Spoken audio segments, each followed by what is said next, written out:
Okay. So, good afternoon, Professor Judy Baumel-Schwartz, Director of the Arnold and Leona Finkler Institute of Holocaust Research, Bar-Ilan University, Monica Kravchik, Director, Żydowski Instytut Historyczny imienia Emanuela Reingebluma, Jewish Historical Institute in Warsaw.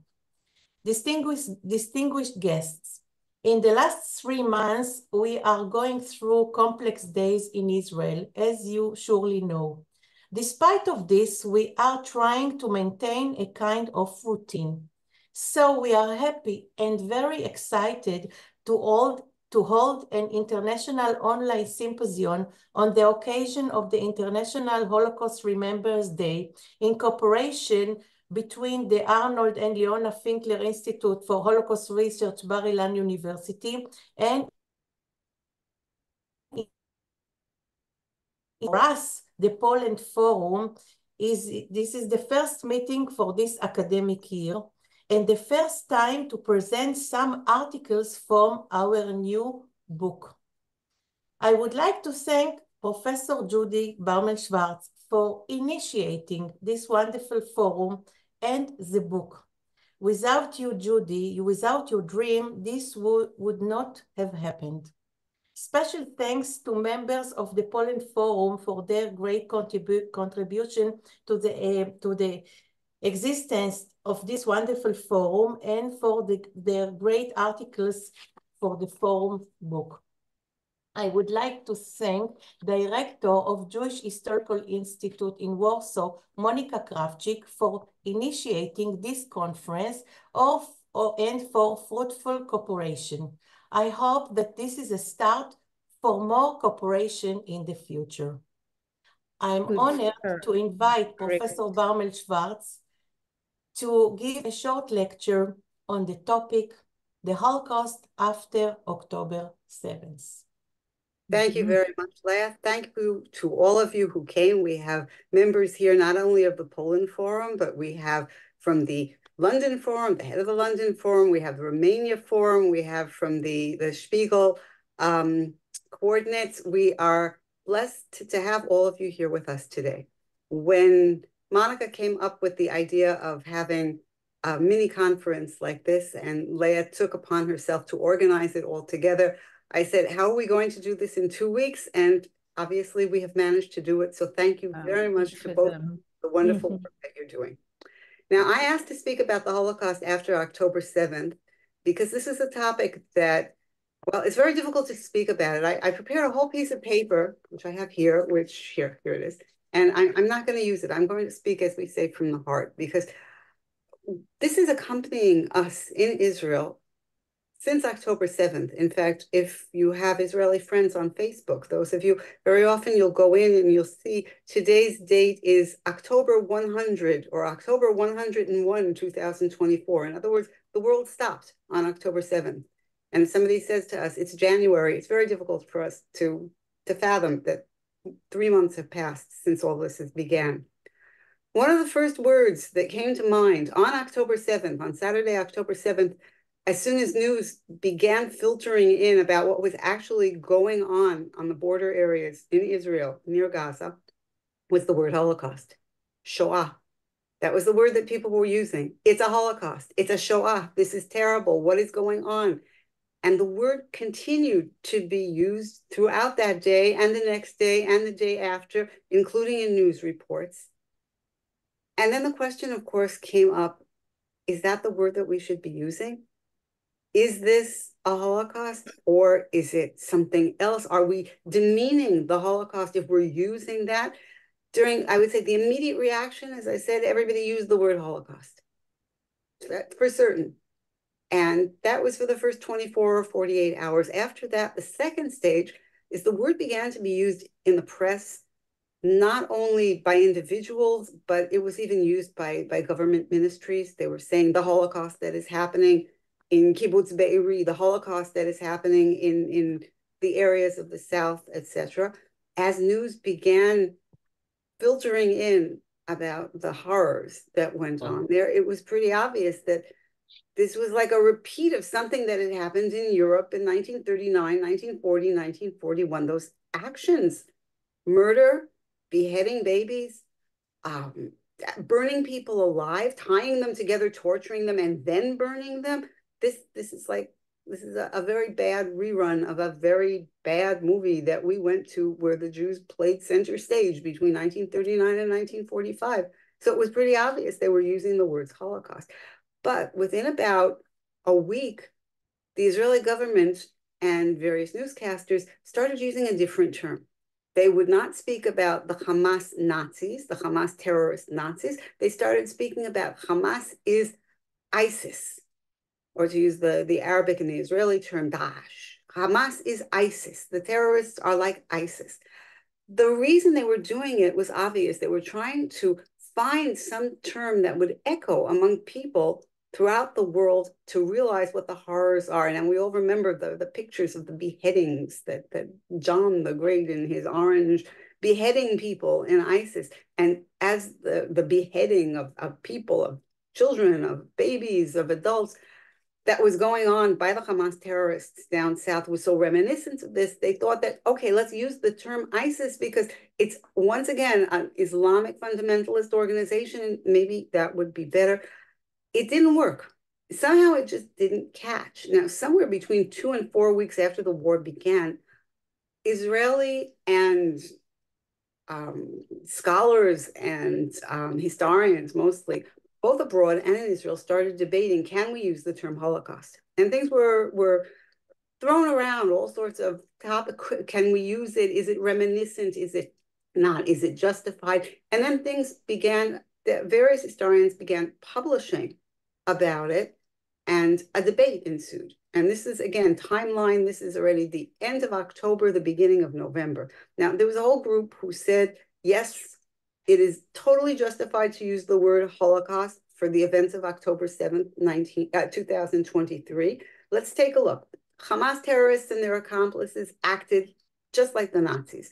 They took kibbutz members and they used them in order to get other kibbutz members to open up their doors, just like Nazis would pull a Jew and force him at gunpoint to get other Jews to surrender, otherwise they would kill him, etc.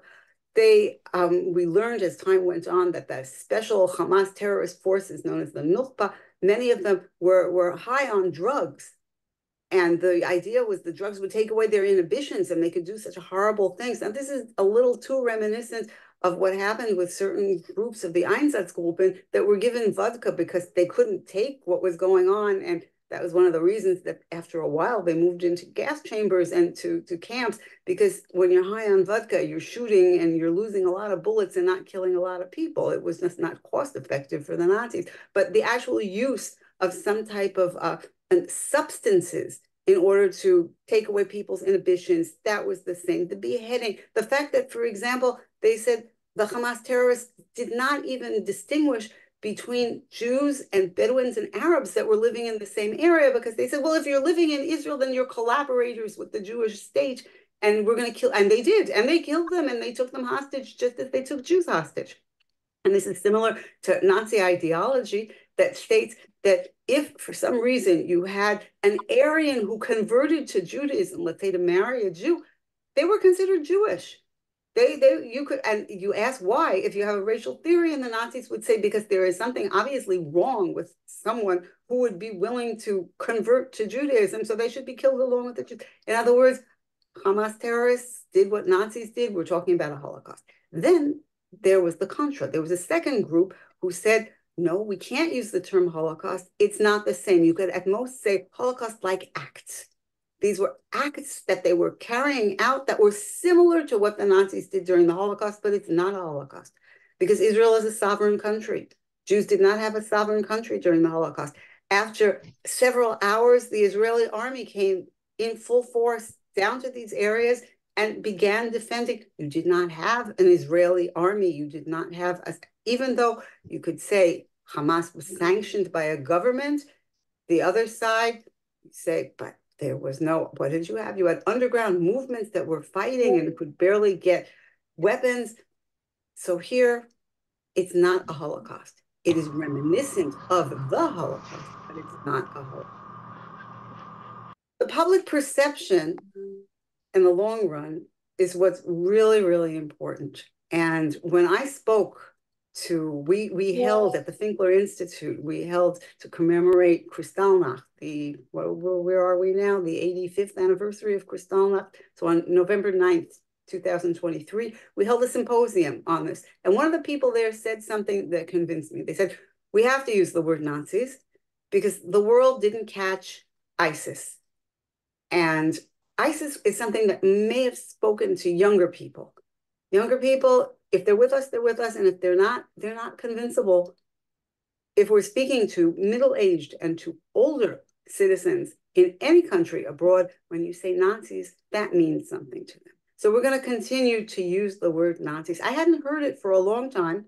And this Sunday, I was in the car and I put on the radio and I was on I was listening to a radio. It's a national radio station that tends towards the religious public. And they were speaking about Hamas terrorists. And the newscaster used the words, the Hamas Nazi terrorists. It was the first time that I had heard it in a while. It's also the first time I'd listened to that station for a while.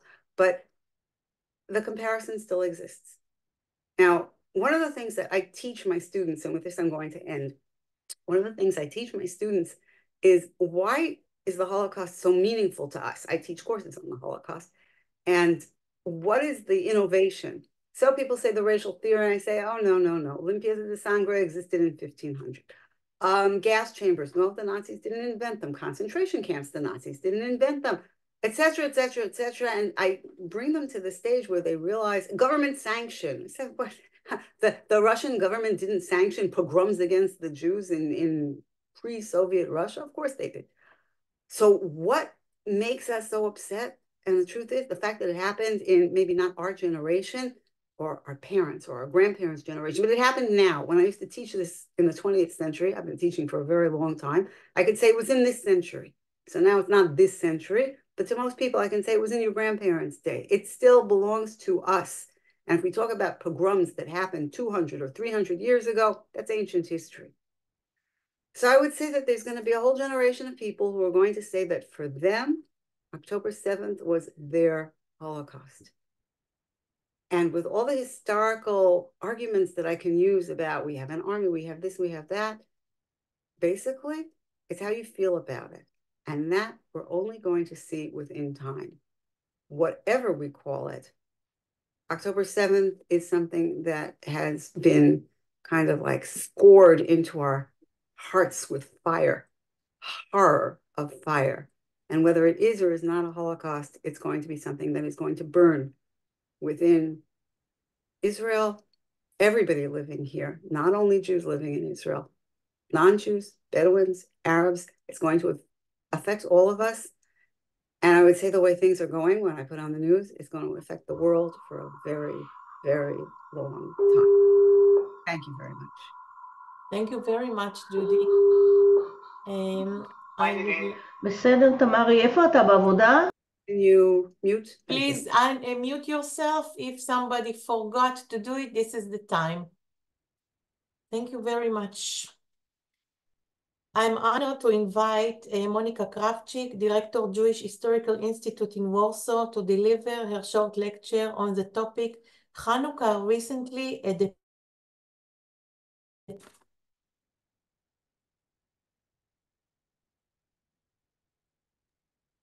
Okay, thank you very much. Shalom, shalom, first of all, lekarov velerachok, to peace to all of you who are far away and close by. And we are extremely happy as Jewish Historical Institute in Warsaw to be able to participate in this format of a conference where we can exchange and see where we are in our studies, and also touch upon the bases that are currently important for our studies, for our perception of the reality, and how we can develop, I guess I could say, the humanity to be better place, even though we started to discuss about the Holocaust, but certain elements of genocide and humiliation and degradation of human lives is going on in many places of the world. And of course, we are under shadow of what happened in Israel on the October 7th, and in the shadow of the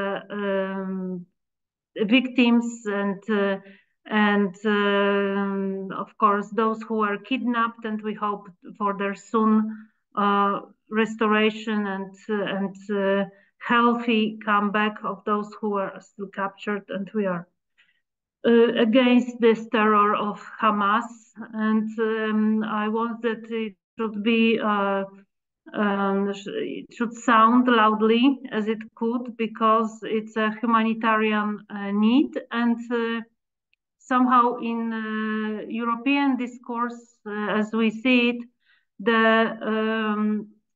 situation viewed in Israel is at best presented in many circles on equal basis, that it's already not important what Hamas did, but it's more important now what is the civilian status of the population in Gaza. So we want to clearly state from this place that we don't agree with this narrative, of course, and we want that the terrorists should found their place where they should be, and not to threaten the civilian population.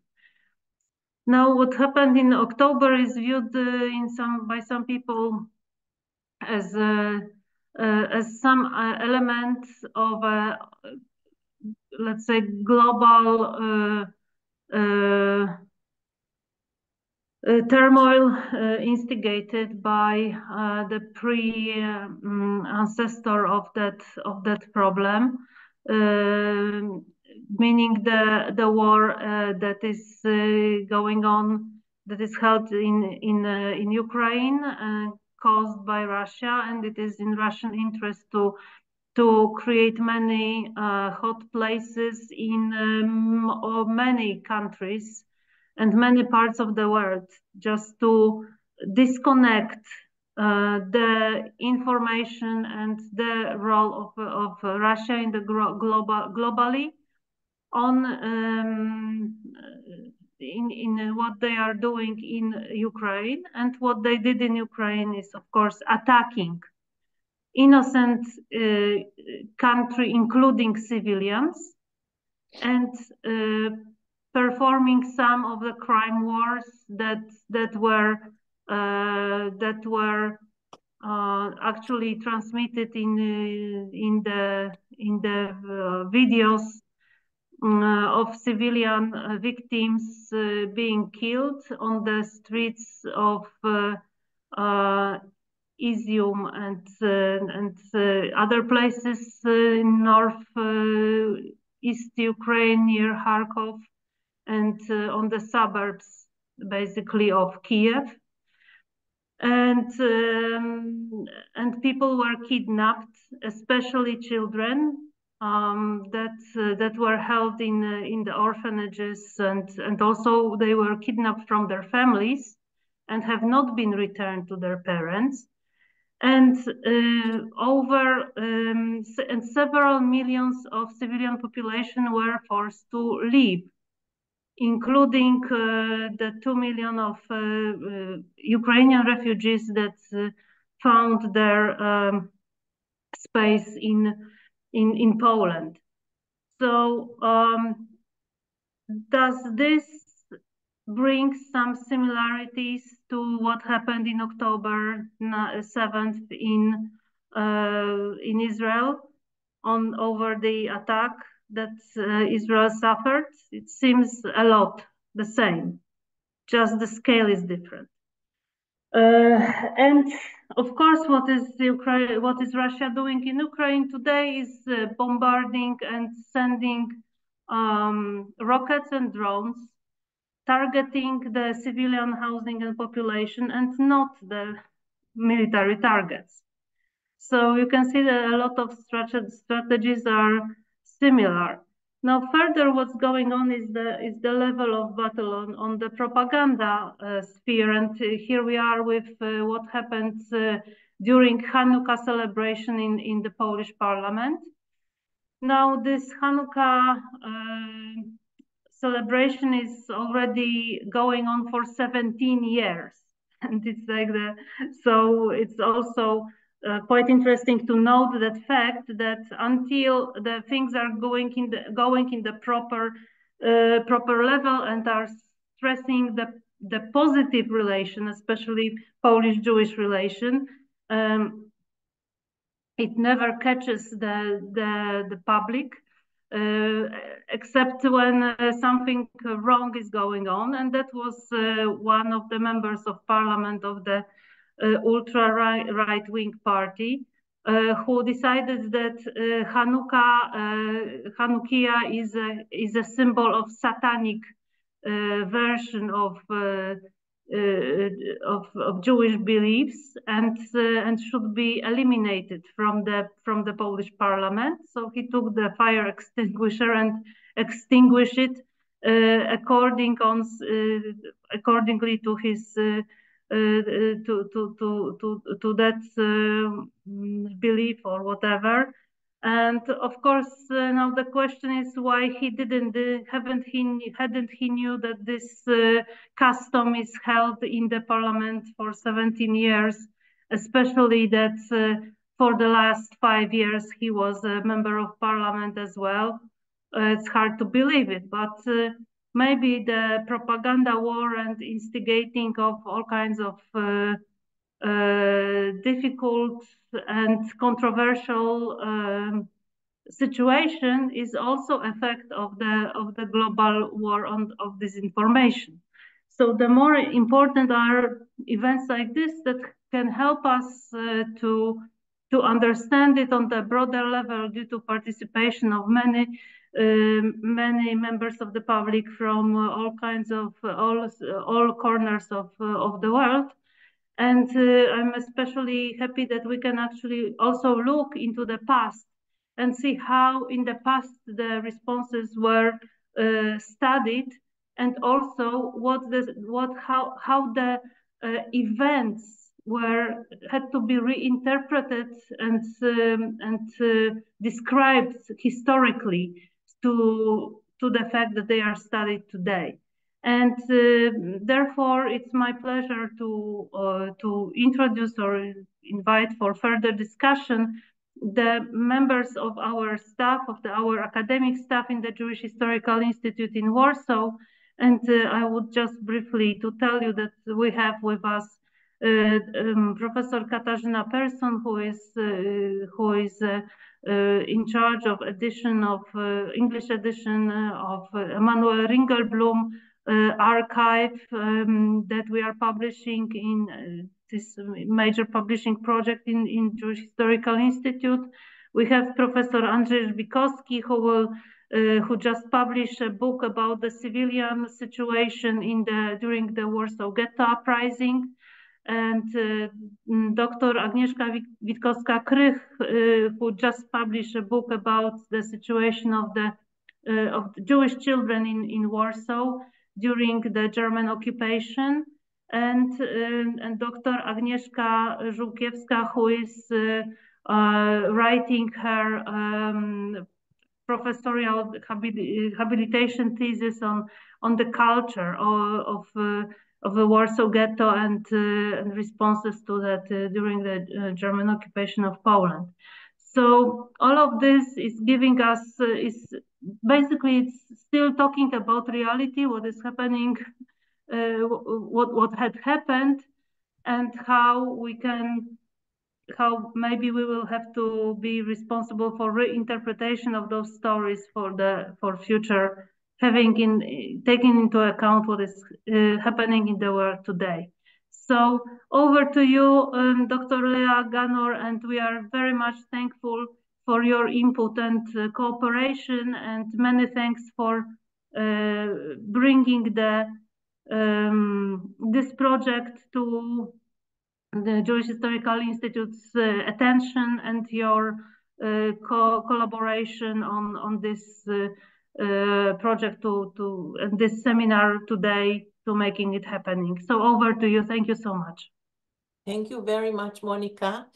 And it's a start of other projects, future project, I'm sure.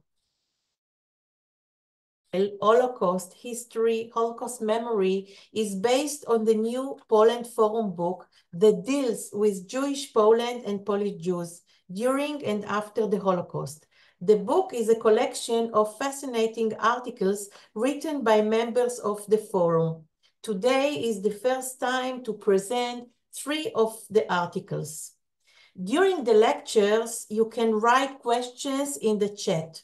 In the end of each panel, there will be time for discussion and question. First lecture, I would like to invite Dr. Yakov Falkov, Poland Forum member and historian of Second World War and Special Service, visiting lecturer at Tel Aviv in subject of lecture, the Soviet Secret Police, NKVD, meets Holocaust refugees from the German-occupied part of Poland, 1939 until 1941. Yaakov, the floor is yours. I will... Thank you very much. Just allow me the sharing. Co-host, so you can... Yes. I think you can share. Yes, okay. Yeah, okay. Can you see this? Yes.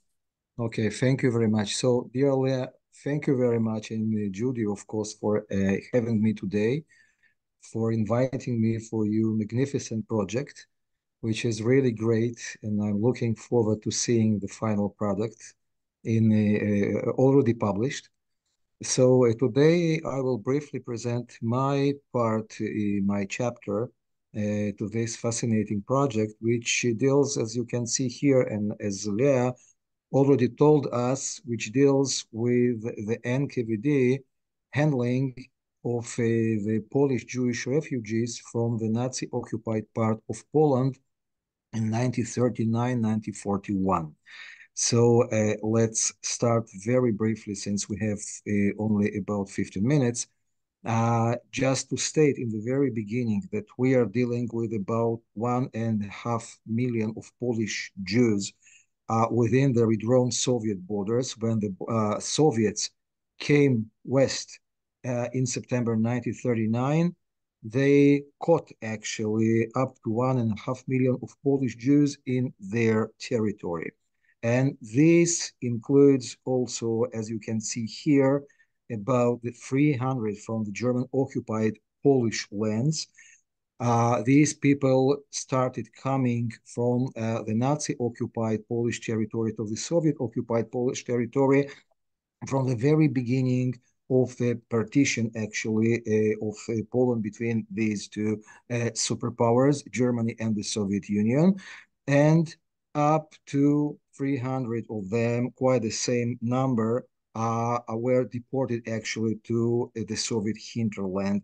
Among them, up to 100 Jews who fled from the Nazi occupied Polish territory. So we are talking about a very, very huge number of Polish Jewish refugees from the Nazi-occupied Polish territories. And these people, actually, their stories, many of them were told until today in different occasions. Many books and articles were written about their stories, about the entire phenomenon, but mostly or even exclusively from their own perspective, from the perspective of the people of those refugees who fled from the Nazi-occupied Polish territory to the Soviet-occupied Polish territory, and then proceeded to the inner places within the Soviet territory.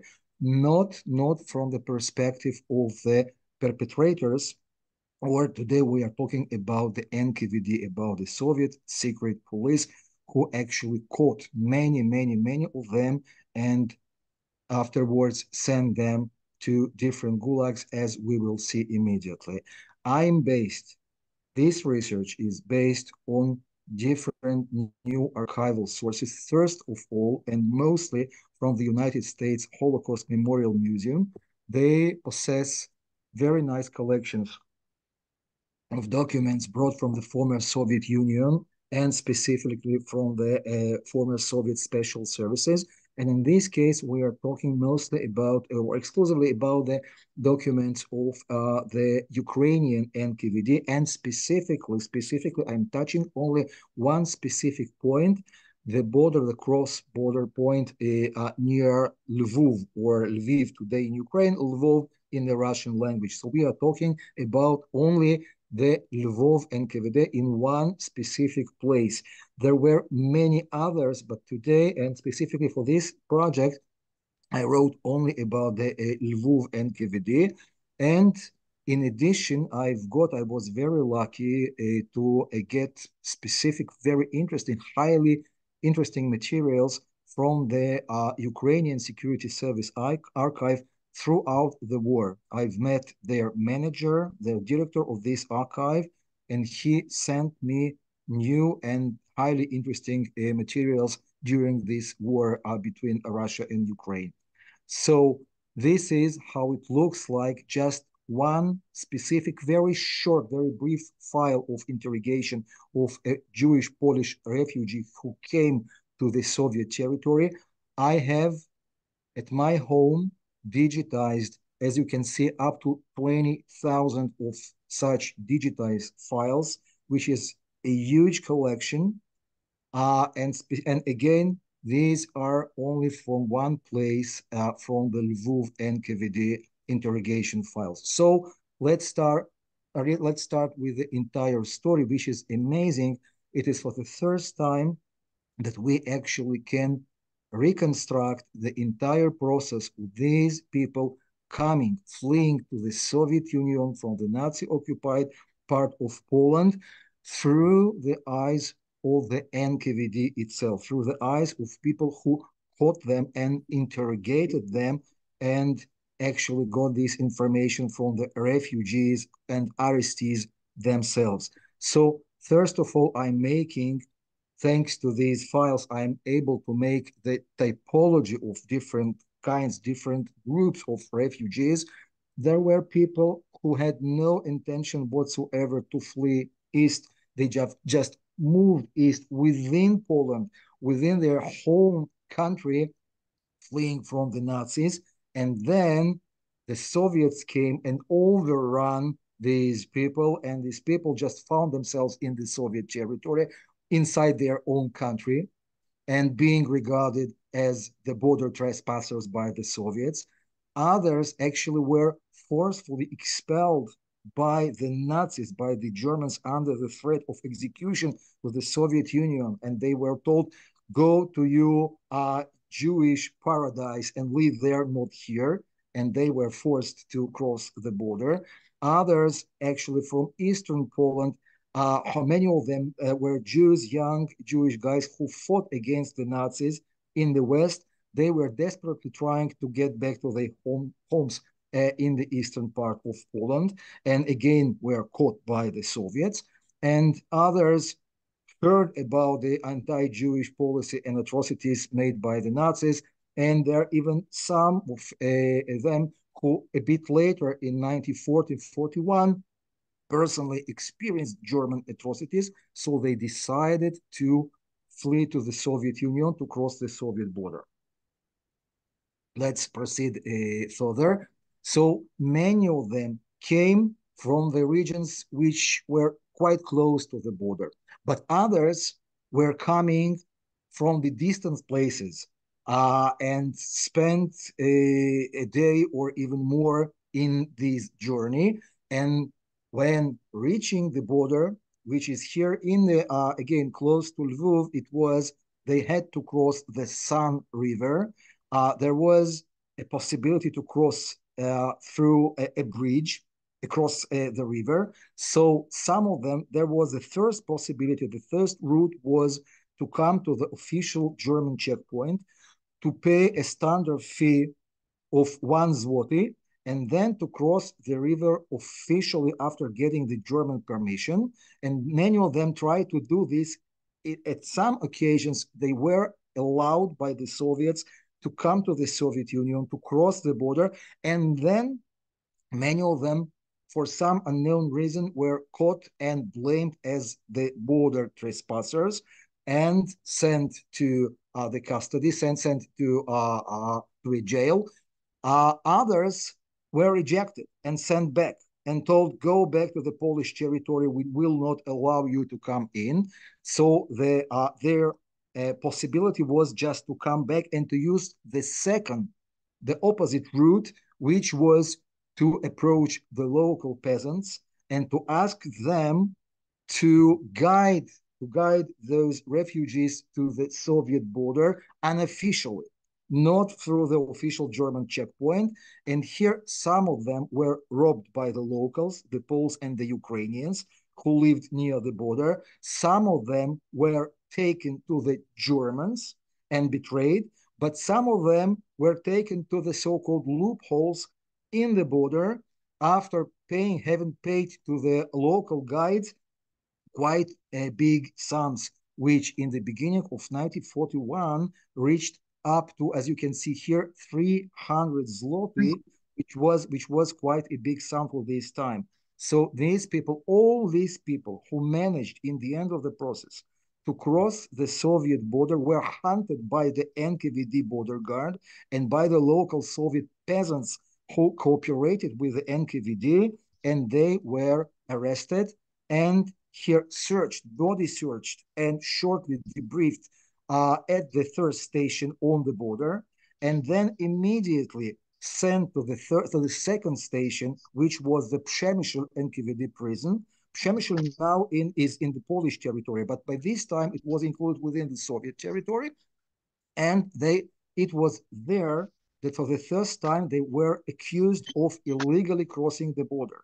It was there that for the first time they understood that they actually are handled by the Soviets as criminals.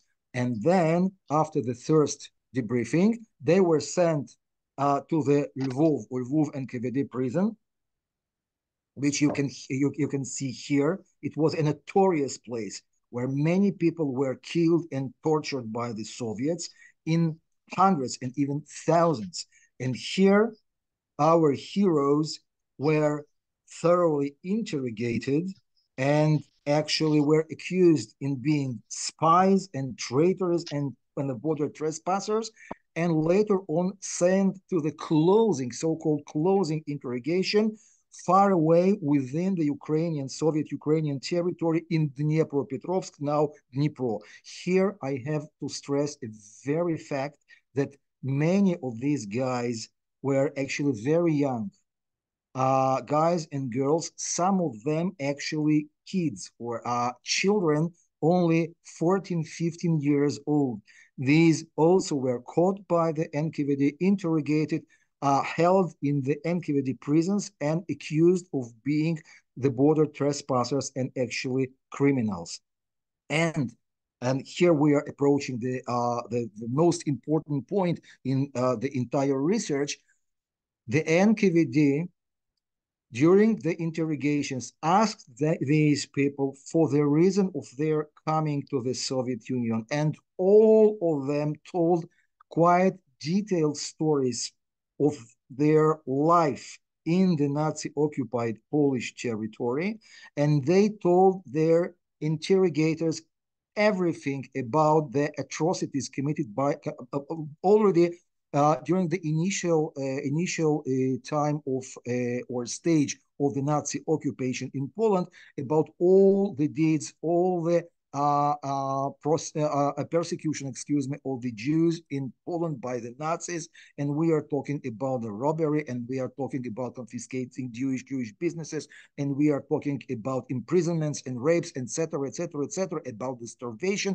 All this was meticulously written by the NKVD interrogators and sent to the highest authorities. So they knew very well that they are dealing actually not with criminals, but with the people who are trying to rescue themselves desperately from genocide. It was completely clear from reading those interrogation files.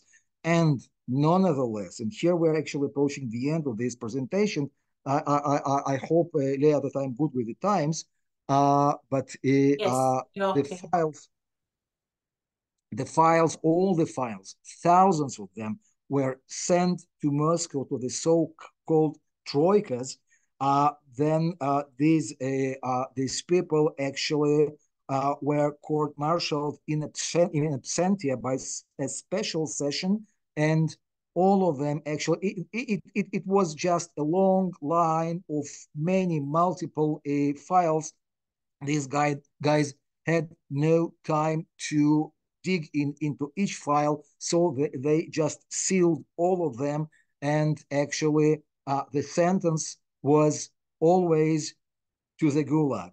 There was a slight difference which I found between different files, different people accused. Those of them who were regarded workers and peasants were sent to the gulags for only 3 years, and those of them who were accused of being bourgeois, so-called, coming from the upper classes, were sent for 5 years. But all of them with no exclusions, and even the young kids were sent to the gulags. And what is interesting, they were actually checked by a special medical commission a few months before the files were sent to the troikas. I'm stressing this, a few months before being officially sentenced. And this medical commission stated and wrote in their files, they are capable of performing hard physical work. So from the very beginning, while being caught on the Soviet border, the NKVD knew very well that these people will proceed straight forward to the different camps of the Gulag as slaves, actually. So many of them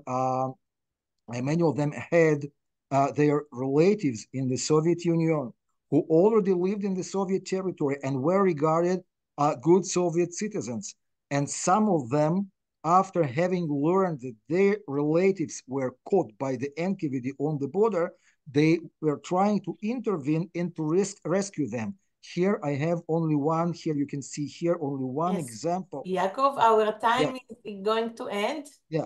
Okay. So one father who was trying to rescue his daughter by writing to Stalin himself, and of course he wasn't answered, and she was sent to the Gulag.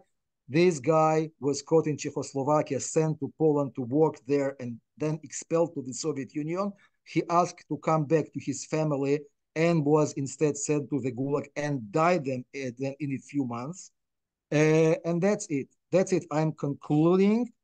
We've seen the entire story. I'm just wanting to stress once again, the NKVD knew very well from the interrogations that they are dealing with people who are trying to rescue themselves, who are fleeing from the genocide.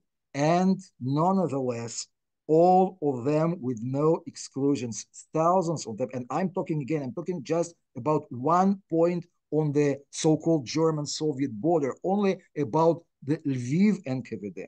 And there were many others in Ukraine, in Belarus, and later on in Lithuania also. Okay, so they knew what exactly they are doing, and nonetheless, these people en masse, were sent to the gulags, and unfortunately, many of them died there even before their relatives were exterminated in Poland and in Czechoslovakia. That's it. Thank you very much. By the way, this young girl, beauty girl, came to Poland from Riga, from my city, where I was born. Okay, she came to Poland before the war. She actually had her husband from Poland, and she also, in 1940, she was trying to escape from Poland to the Soviet Union. She was caught by the NKVD, and they confiscated many family pictures. These are this is only one of them, and this is her picture from her interrogation file by the NKVD. This is an amazing file with plenty of pictures. a very unique one. So I was using it in my presentations since it is very interesting story, personal story, and an amazing file with amazing pictures. So thank you very much. Thank you very much. I'm sure the whole article is fascinating. So you are welcome to read the article in the book. Our second lecture. Thank you very much again. Thank you. And just stop sharing the presentation. Yeah. So our second lecture will be by Camille Kupera, researcher, Poland Forum member. He was a researcher at the Ulma Family Museum of Poles Saving Jews in World War II in Markowa. One of his main focuses was to shed light on the Jewish population of rural Subcarpathian villages and also the complicated Polish Jews history. Subject of the lecture, Jews from Markowa, Life, War, and the Struggle to Survive. Camille, the floor is yours. Thank you, Leah. I hope that everyone my presentation is visible right now. Yeah. So some words to start. Markowa is a small village in today's Subcarpathian region of Poland. During Austro-Hungarian rule, it was located in the part of empire called Galicia. Today, as I said, it's located in Subcarpathian region of Poland. In the pre-war time, it consisted of more than 4,000 people. It was a huge village. And among those 4,000 people lived more than 100 Jewish people. The first settlers, Jewish settlers, arrived to Markowa in the beginning of the 18th century. The village itself is way older. It was established in the early 14th century. So I was dealing with a very small community with very limited resources to gather information. So part of my research is based on information from the descendants of the Jewish people from Markowa and from information from the survivors who managed to escape to the Russian side of the occupied Poland or survived in territory of the German occupation also. So, as I said, Markowa was a small Jewish community. It was linked very closely to the two biggest Jewish communities on the Wineswood on the north and Kańczuga in the south. In the village itself, there were 3 houses of prayers, of course, because of the close neighborship between Poles, between Catholics and Jewish people in Markowa. There were some ties between one and another community and a lot of in-between trust. I got information that one of the families, Jewish families, even gave her Sefer Torah to the Polish family to hide this Torah in the face of occupying Russian forces during the First War. What is more interesting, the same family, the Welt, Jewish Welt family, was hidden by the Schiller family nearly 30 years later during Holocaust. So those ties between Poles and Jews were very, very deep and very, very long-lasting. Of course, there were no separated Jewish school in Markowa. Therefore, Jewish kids went to the typical rural Polish school. So a lot of materials survived. We got names of the Jewish people who lived there because of the school records. School registers survived. What is interesting, when you look at this document that I'm showing right now, we got the name of the family and children of the family of Neuburg. And Jewish people in this village, as well as other Galician villages, very often use their nicknames or names deliberate from the names of their fathers, grandfathers. And here in the official document, we got a nickname. Of course, it is crossed, and we got a nickname. It was Zelik, because those children was kids of the Zelik Neuberg, and everyone called this family as a Zeliks. Therefore, even in official document at the first place, at the beginning, it was named as Zeliks, not with the original name. One of the picture of those kids survive. It was taken in 1937 in Markova. Jewish kids, parents of the Jewish kids hired a Jewish teacher to learn some basics of the culture, of the history of the Jewish people, of course, other kind of things connected with the Jewish history. I was conducting research about people pictured here, and a few of them survived in Markova and adjacent villages.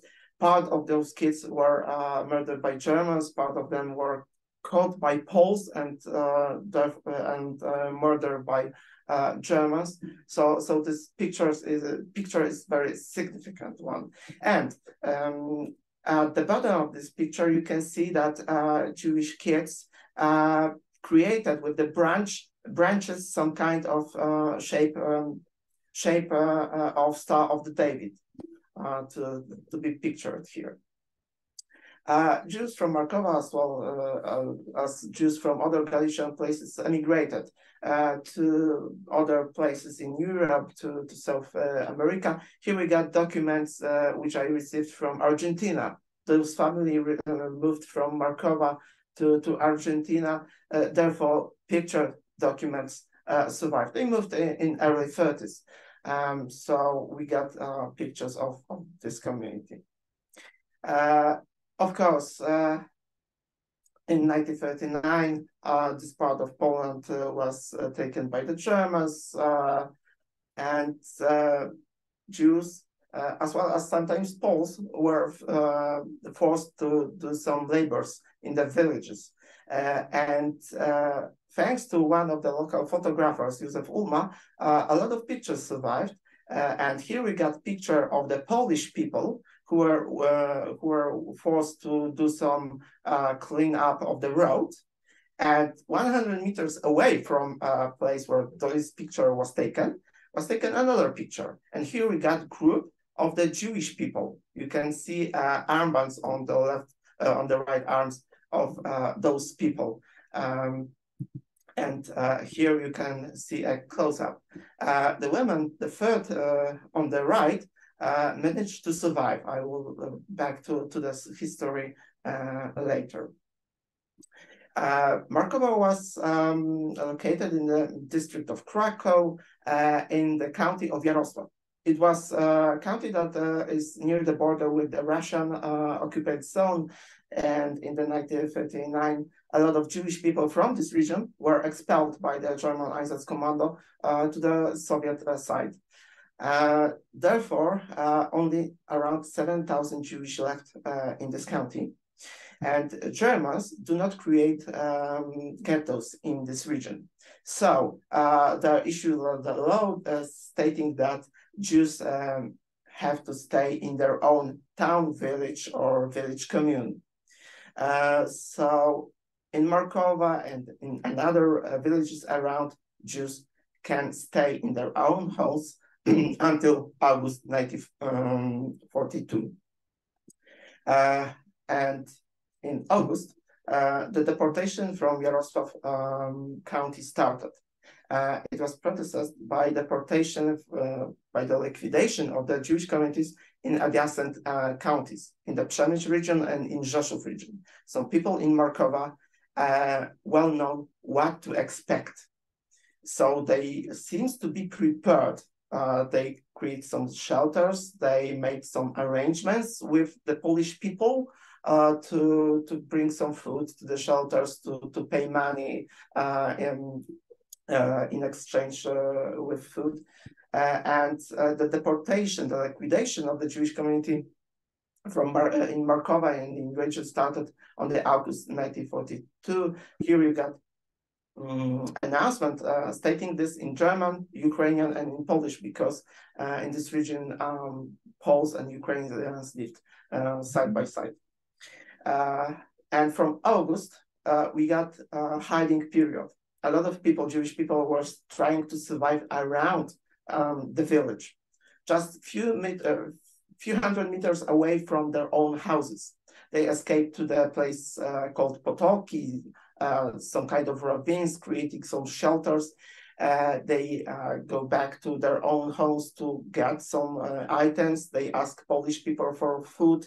And this situation lasted until winter 42. In the winter 42, Germans gave information, ordered to the Polish mayor of the village to organize some kind of hunt for the Jewish people. And Polish people caught around 30 Jewish people who were hiding around the village, locked them in some kind of custody in the middle of the village. And on the next day, German gendarmes and at least one Polish policeman, navy blue policeman, just killed the whole group in the place. The execution took place just few hundred meters away from the buildings in the Markowa, in the place called the Pit. It was typical execution ground, and more than 40 people were killed altogether in this place. Not only in this execution, but throughout the whole occupation, Germans murdered people in this place. What is more, until today, in Markowa, there are people who remember what happened there because they were kids, and the road leads through this place, leads through this execution ground. And sometimes they see what is going on. They see German gendarmes, one of the Polish navy blue policemen who were committed crimes, who were killing the local Jews in this place. We know that because a lot of testimonials survived, because after the war there were trials against Poles who participated in this crime, as well as we got information from the survivors what happened in Markowa. In the same time, a lot of Jewish people, means around 30 Jewish people find shelter in Markowa, in few Polish families, in homes of the few Polish families. The large group or the people originated from Markowa, Goldman family, were hidden together with the photographer, Józef Ulma, and his family. The whole group, Ulma family, as well as the Jewish families of the Goldmans, were murdered together in the March 44. And after the execution, this picture was found in the place where Goldman family was killed. On the top part of this picture, you can see blood marks, because this picture was with the body of one of the Goldman brothers. And in this picture, we got on the right side, on the left side, sorry, the woman with the armband. This woman was in the same time in the hiding, just 600 meters away from the place where the execution took place. She was related to the murdered people, therefore they got this picture together in the hiding place. She managed to survive, but the execution of the Ulma family, as well as the Jewish people, creates some kind of panic. And we know for sure that 4 Jewish people who were hidden in Markowa were expelled, were forced to leave their shelter after the execution. There is also some kind of some kind of testimony stating that Poles murdered Jews after the execution of the Ulma and the Jewish people. It's hard to say that it's true in 100%, but what we know that after the war, Jewish survivors who managed to rescue themselves in area were murdered by Polish people in 1945. And after Jewish people returned to Markowa after the German occupation, they were not well welcomed. There were attacks on them. They were forced to leave their own village. They moved to Yarosław, then to Rzeszów, then to the occupied Germany, to the Germany, post-war Germany. To sum up, from the community. Just to mention 2 minutes. Yeah, I know. To sum up, from the community of 120 people before the war, survived around 15 people. And in the whole village survived more 20 people because, as you may know, people were trying to find shelter, walking from place to place, and to the end of the war in Markowa. In Markowa, more than 20 Jewish people survived. Thank you for your attention. That's all. Thank you very much, Camille. Actually, I knew one person from Markowa, Avram Segal, which you know is, you mentioned in the museum also Avram Markowa. And next week we will open an exhibition with the collaboration of the Polish Institute and the Polish Embassy in Israel about the Ulma family. So thank you. And who wants to read more, of course, you are invited to read it in the book. So our last lecture in this panel is connected to the last chapter of the book, which brings different points of view about a personal biography with history research. So I would like to invite Inbal Raz, Forum Poland member. Inbal is a deputy of director, she's my deputy in the Educational Holocaust Center, Mashmaut. I'm really proud. And she's a PhD student. Her main focuses are on gender studies in general and Jewish Polish women in Soviet Union during the Holocaust in particular. Her subject is Following My Roots, Building the Unknown Puzzle of My Family Roots in Poland. Inbal, the floor is yours. Thank you very much, Leah. Thank you, Judy. Here is my, okay. The presentation is okay? Yeah. Okay. So the article I wrote described my steps towards revealing and building my family puzzle to get a clearer view, a clearer picture of the lives of my family before the war, but especially during and after the war. This challenging search was an ongoing process that I started by a mistake and continued when I realized that learning about my roots from the past is not only learning about me and my family in the present, but also an additional slice of the broader story of our nation. The article combines knowledge that I gained from interviews, personal testimonies, all documents I received from archives in Israel, Poland, and Germany, visits to Poland, and more. As an eager document, it presents difficulties of my grandparents, particularly, but my grandparents, but particularly my grandmothers. It changed my way of thinking about their lives and also revealed issues I needed to question and to learn more about. The personal story became my motivation to enlarge my research and to write a PhD about the unique struggle of women refugees from Poland in Soviet camps in Siberia. In this short lecture, I will present shortly 2 examples from my search and findings. I am a granddaughter of 4 Polish Holocaust survivors. I'm also a daughter of my father, born during the Holocaust in 1941, and my mother, born in 1946 in Bytom, Poland, just after the war. And yet, None of these personal details from my parents' history were a main part of my childhood or youth.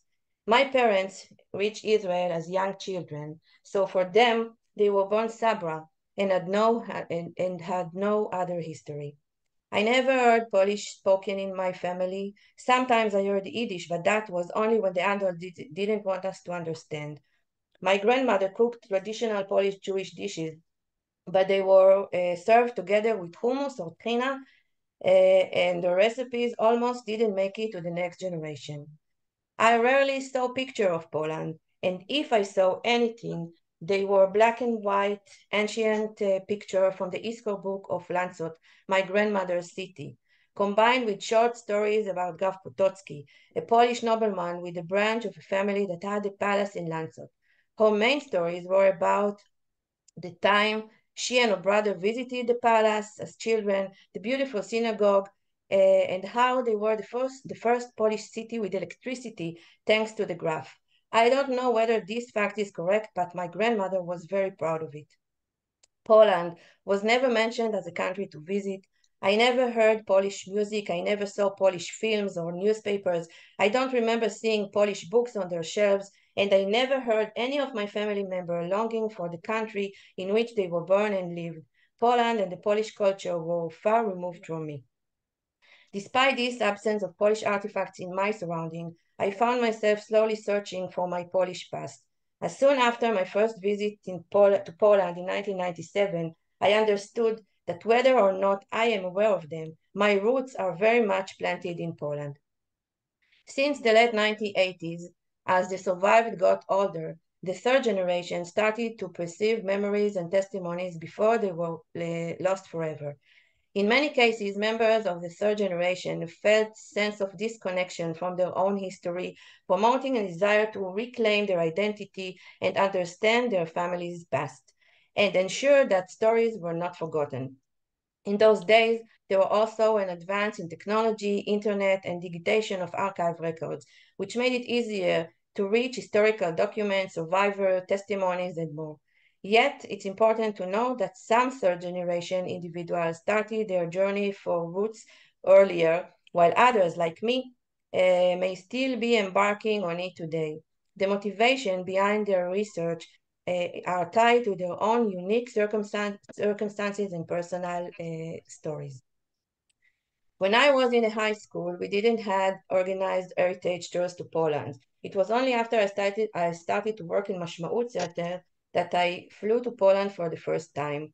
It was clear for me then that I'm going to Poland to learn about the past of the Jewish people in general, a past that is connected to my family, but I wasn't looking for anything too personal in this trip.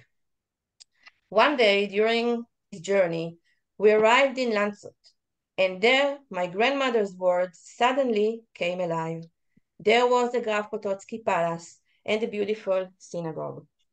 At the entrance to the synagogue, there was some fragments of tombstones, and suddenly on one of them I saw the name Milrad, my grandmother Bonia's maiden name. I was very excited by this finding. I remember thinking that this was the first time I was so moved by a tombstone, even though I didn't know who the person was or how we are connected. In 2005, 3 years after my grandmother passed away, I took my second trip with Mashmaut to Poland. In this trip, my father, brother, and sister decided to join me. My mother, on the other hand, didn't want to hear about visiting Poland. I guess she was influenced by my grandmother, who never wanted to visit Poland again, and wasn't happy when she knew that one of us did. Although I never talked about it with my grandmother, I believe that she was angry and especially hurt when the neighbors in Landshut didn't help them when they were deported by the Nazis, like we heard in Camille's lecture, from their home. Today I understand how difficult and complex the situation was and how dangerous it was for Poles to help Jews, but for her, they were her neighbors and friends. One day before our flight in 2005 to Poland, my mother showed me a photo. I never seen before of a tombstone with the name Regina Milrad, and said, "This is the grave of my grandmother in Bitom. Maybe you can see it while you're there." I was shocked by this news. I have a great-grandmother buried in Poland, but I also had no time to gather information and figure out how to travel there. Nevertheless, I said okay, and with this challenge, we left for Poland. With the help of a local coordinator and the memory of the 90-plus brother of my grandmother, few days later, we were on a train from Krakow to Bitom, and then, like a scene in a movie, we found ourselves in front of closed gates of the Jewish cemetery in Bitom, with the sound of a loud barking dog coming from inside. After a few minutes, a woman opened the gate and I showed her the picture of the tombstone. She said, okay. She took us inside her office, opened a big map, and said, okay, follow me. Making her way through greenery, she led us to the grave. And then we were standing at the grave of my great-grandmother. She died in 1947 at the age of 61. After she survived hard labor camps in Jambol, Kazakhstan, in the war, but she couldn't stand the loud barking of a dog that frightened her to death. We cleaned the grave, lit a candle, recited some prayers, and called my mother. A circle was closed, or maybe just the opposite. A circle just became wider. Even though I became the family memory keeper, for many years, I didn't dare to ask questions, especially not about the gaps in my father's history. In 2011, my father celebrated his 70th birthday, and I decided to prepare a family book. But there were many things I didn't know, and this was a good opportunity to ask questions. My father and his two brothers, they were born in Arkhangelsk, Russia, to a young couple who had escaped Poland. I asked my father and my uncles about various things, but since they were very young children, when they left, they didn't know a lot. Afterwards, they didn't ask a lot, and when they remembered to ask, they didn't get too many answers. I knew that my grandfather, Moshe Yaniak, was born in Prashka, and we thought that my grandmother, Charna Zilberman, was born in Łódź. She died in 1950, just after they arrived to Israel, and we don't have any documents about her. I had one picture of my father and his brothers born in displaced person camps in Germany after the war, but they didn't know the name or location of this DP camp. With my uncle's help, I found the date of immigration to Israel and the name of the ship they came on, but I wanted more. I began at the Zionist archive in Jerusalem, and I found the list of the people that were on board the Modica ship that brought them to Israel in March of 1949. There was the first time I saw the names of all my family members of the family of my father together, written together. Elated with this first success, I decided to check if my grandmother was really from Łódź. I wrote to the State Archive in Łódź, but to my great disappointment, they answered that they didn't have any records about her. Although I had this very big disappointment, I decided after a while not to give up, and I wrote to the ITS, International Tracing Service Archive. Few weeks later, I was amazed to receive the registration card of my father's family at the Hofgeismar DP camp in Germany. Finally, after so many years, I could tell my father where he was for about 3 years from their arrival after the war until they left for Israel. When I saw the registration cards from the DP camp, I realized that I spelled my grandmother's last name incorrectly. So I wrote the State Archive in Łódź, and I sent to another request. This time, to my great surprise, I received a treasure in return. They sent me a list from a population registry that took place in Łódź between 1960 and 1920, listing all the members of my grandmother's family. the archive also sent me my grandmother's birth certificate. More than once during this research process, I felt as if I'm giving life back to members of my family whose lives were ended too soon. I have this feeling especially about my grandmother. I feel as if I brought her back to life after many years of silence. Seeing her name on the passenger list traveling to Israel, or receiving her birth certificate from the Lodge archive provide beyond a doubt that she lived and left a mark in the world. Just like in any other research project, this long research was accompanied by various difficulties. For example, more than once during my research, I asked myself if I'm not doing more harm than good with my question to my family. I don't have an absolute answer, but I do believe that I owe it to those who can't speak anymore. I owe it to our people, and I believe I even owe it to myself to know where my family came from and what they went through.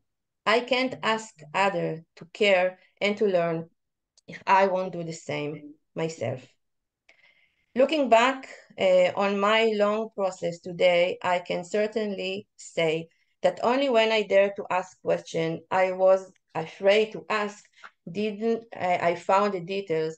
It is sometimes sensitive issues, but it is also necessary. There are directions I didn't follow and questions I didn't ask yet.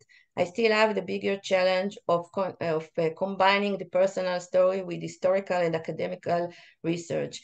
I hope that the ongoing search I described in my article will give inspiration to others not to be afraid of long, unknown, independent research and to dare and ask and desire to ask questions to learn more. So, thank you very much, Inbal. Thank you very much. And we wish you good luck with your research. Thank you. Since we don't have the questions in the chat, we will move immediately to our second part of this mini symposium. And I invite Katarzyna Persson from the Jewish Historical Institute to be the moderator of the second part. Thank you. Thank you. Thank you so much. And thank you for having us for this wonderful panel. So the panel which I'll be chairing, which is the second part of the conference, is on the Warsaw Ghetto and in particular new aspects of research on the Warsaw Ghetto.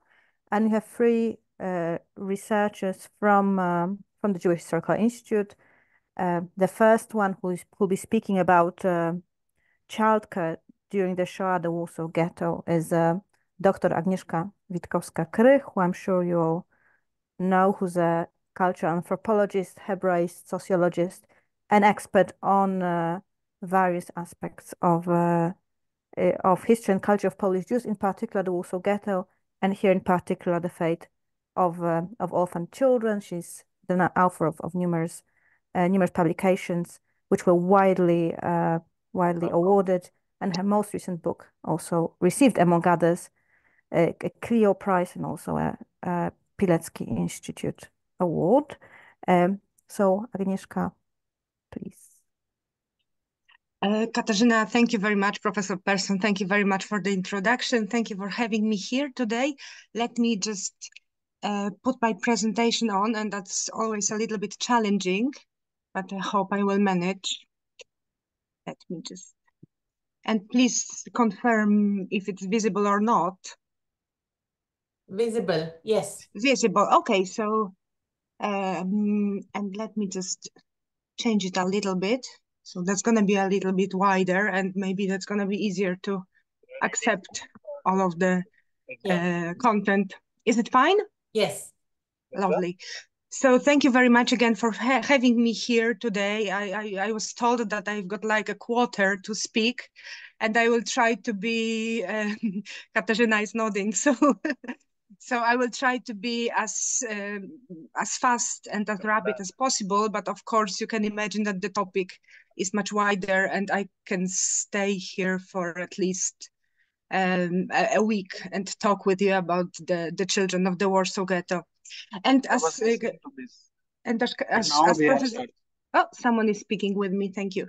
As Professor Persson stated already, it's a kind of a follow-up of my PhD, and actually of a book that was published recently by the Jewish Historical Institute. The book is devoted to care of orphans in the Warsaw Ghetto undertaken by the residential institutions. I'm going to explain this topic in a moment, but before I do that, let me just tell me something about the content of the book. I'm also dealing with the tradition of the Jewish social care, and I'm also speaking about the coexistence of other institutions that were providing any kind of support to those who were in need, and especially to the children. I was mostly focused on the orphanages, and maybe it's a little bit surprising, but in the Warsaw Ghetto, there were more than 20 orphanages operating. We all know actually this gentleman on the left side of this slide.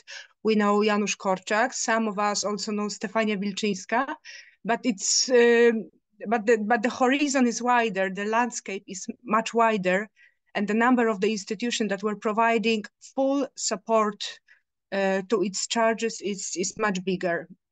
So let me just remind you, or just show you the map that was extracted from the reptile magazine called Nowy Kurier Warszawski. It's a planned area of the Warsaw Ghetto. Of course, the reality looked a little bit different, but you can see how the Warsaw Ghetto, so the area that I'm dealing with, more or less the area that I'm dealing with, looked like. So while speaking about the help offered to the children in need in the Warsaw Ghetto, I should start from some kind of a scattered and occasional charitable activities. And there were many of them, and they are very poorly documented. So it's rather difficult to be sure that I'm telling the whole story.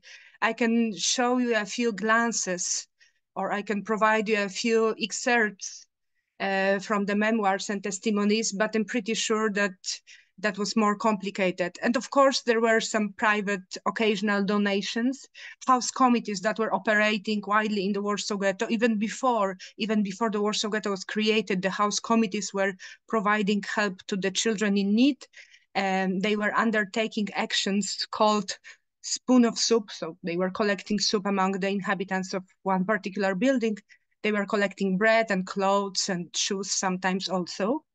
In the Warsaw Ghetto, also some kind of a bigger action, charitable action was organized and undertaken that was called the Month of the Child. And during this action, and even earlier, special slogans were printed on the food coupons. And here, have a look on this food coupon from the Warsaw Ghetto with this slogan imprinted on the top, on the main side. The poor and the homeless child is starving and freezing. And such slogans, such statements were present widely, also in the so-called Jewish Gazette. So the Gazette that was published by the Germans for the inhabitants of the ghettos in the general government, mostly devoted to the Warsaw Ghetto, but not only. So if you open this Gazette, you will see that there is a lot of such statements and slogans that were intended to force or urge people to help to the children in need. But actually, I'm going to speak about something else. I'm going to speak about the institutions, particular institutions that were providing different types of support to the children in need in the Warsaw Ghetto. And here you have a table that I've made myself just to organize those different or various institutions that were operating in the Warsaw Ghetto. So first of all, the first question is for how long this help support was provided. And there were institutions that were providing help only in a short term, like Berson and Baumann Children's Hospital, like sick or ill children were directed there. They were spending there a week, a month, but not longer usually. And then after they were sent back home or somewhere else. But at the same time, this type of institution was providing full support. They were providing food, lodging, education, medical care, and some kind of, everything was covered fully. But there were also some institutions that were operating in a short-term basis, like the Jewish police detention rooms. There were at least 6 of them operating within the borders of the Warsaw Ghetto. They were led and they were operating under the auspices of the so-called Jewish police, and Katarzyna is the specialist on the Jewish police in the Warsaw Ghetto, so she can correct me. But actually, there were also some kind of houses created for the children found on the streets, actually.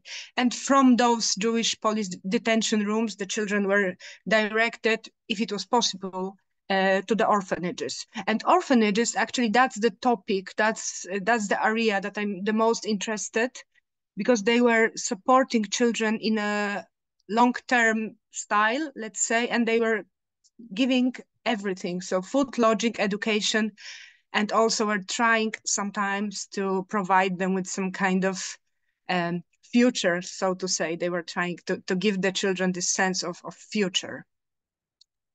Let's have a look to the soup kitchens that were created for the children.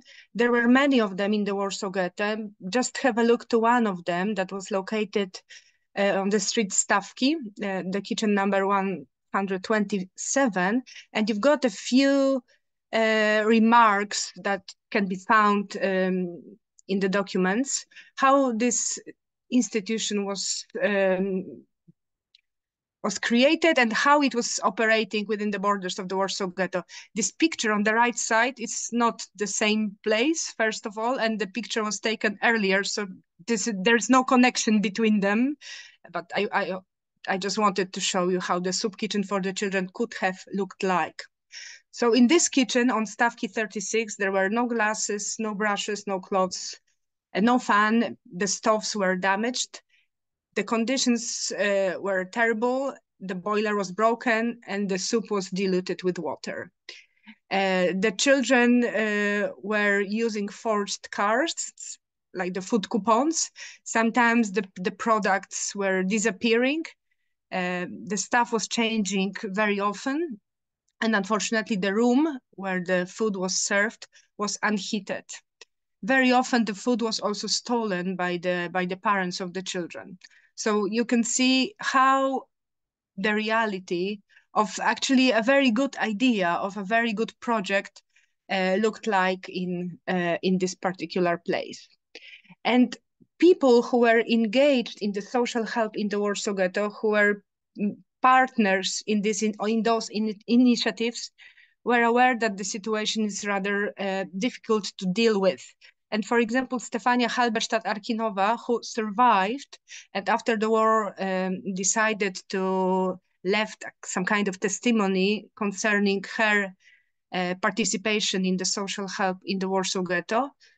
I'm not going to read it loud. You can have a look on this quotation, but actually she was aware that actually the conditions that were provided to the children were far away from the conditions that should be given to them in such reality. Everything was unhygienic and overcrowded. We've got a few addresses of those common rooms or soup kitchens also, because very often they were combined. So if you put them on a map of the Warsaw Ghetto, you see that, I mean, the number of them was rather significant, but it was still not enough to fit all of those who were in need. People who were taking care of the children in the Warsaw Ghetto were very, I would say, conscious how their work looks like, first of all, and if it's efficient and effective. So, for example, the lady who was employed on the street Śliska 26, she was one of those who were satisfied with her job. The common room is furnished with 3 tables, 4 benches, and a wardrobe. So she's not complaining as the others, like the lady from Ogrodowa 27, that was supposed to teach the children, to take care of the children, but actually the only thing that she was able to get That was one unheated room, unpleasant smell from the toilets, and the windows that were not properly protected. The other lady who was employed on the street staff 9 is speaking about the slippery stairs and the air that was more deeply intoxicating the children also. How about the children, how they acted, how they found themselves in this situation? And again, I'm not going to read this loud, but I underlined the area or the topic or the sphere that is especially important for me. The case of orphans is particularly tragic. In the street GK3, there were about more than 150. 40 of them died only within 2 months. So you can imagine how the situation looked like. And this is one of the so-called Punkten, one of the places that were organized for the children who were directed to the Warsaw Ghetto, children and families who were directed to the Warsaw Ghetto from outside, either from the cities around Warsaw or even from further locations. People were located in rather not necessarily in the places that not necessarily resembled houses or homes. Here you can see families that were located in a former synagogue. And we don't know much about those people, but we can see that there is a little girl, age 3 or 4, who is probably waiting for any type of help. We don't know what happened to these people. But those who were engaged in this social support were trying to make their life, even in the ghetto, a little bit brighter. So have a look on those excerpts, on those quotations from the caretakers who left their testimonies, kind of testimonies. They were collected by the collaborators of Emmanuel Reingelblum. And there is a lady, who is speaking or who is writing openly about the state, like physical state of the children, that she's unable to conduct any type of activities because the children are hungry, because they are exhausted. And she wrote that I cannot fill the whole time of work in the common room only with singing, talks, and games because the children are too weak and must also sit and do something next to the table while sitting next to the table. But she has nothing to fill the time. They were, as I said, very aware of their situation, and one of those ladies who were active, Irena Filozof, she survived the war. She already knew at that time that she was only making dying more pleasant for these pale, emaciated children. So she knew that actually they are not, there's no hope. She already knew that there is no hope for those children. There were some changes in the Warsaw Ghetto, and some more funds were pumped into those activities. And actually, some of the children were given a little bit better conditions. Some of the common rooms were transformed into like regular orphanages, so the children were given like full support. But of course, it lasted only till the Great Liquidation Action in the summer 1942. And I'm coming back to Korczak because once in the 30s, actually, he asked a question: is it good to be a child? Not really, I don't know, I forgot. But I know that it's worse to be a Jewish child, and it's even worse to be a Jewish child, poor and orphaned. And he wrote it in the 30s, as I mentioned, but now just imagine how to be a Jewish child, orphaned, and located within the borders of the Warsaw Ghetto. And we know pretty much about the history of the Korczak's orphanage. We know that the original building was partly destructed in September 1939, that in the autumn 1940 they had to move from their original building to the Warsaw Ghetto. They had to exchange the building with another institution that was a Polish school of trade for boys. That of course the living conditions were worse, and that they had to move once more to the last location, to the final location, that was Sienna 16. And that we also know that the number of children was increasing rapidly from 107. That was the regular number of the children, pre-war regular number of the children located within in the orphanage of Janusz Korczak. But then after, in the Warsaw Ghetto, the number increased up to 200, so it doubled nearly.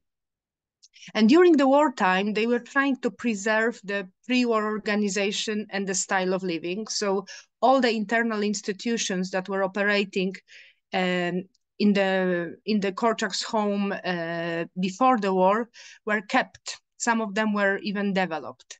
They were commemorating Jewish traditions. They were praying regularly. They were also celebrating traditional Jewish holidays.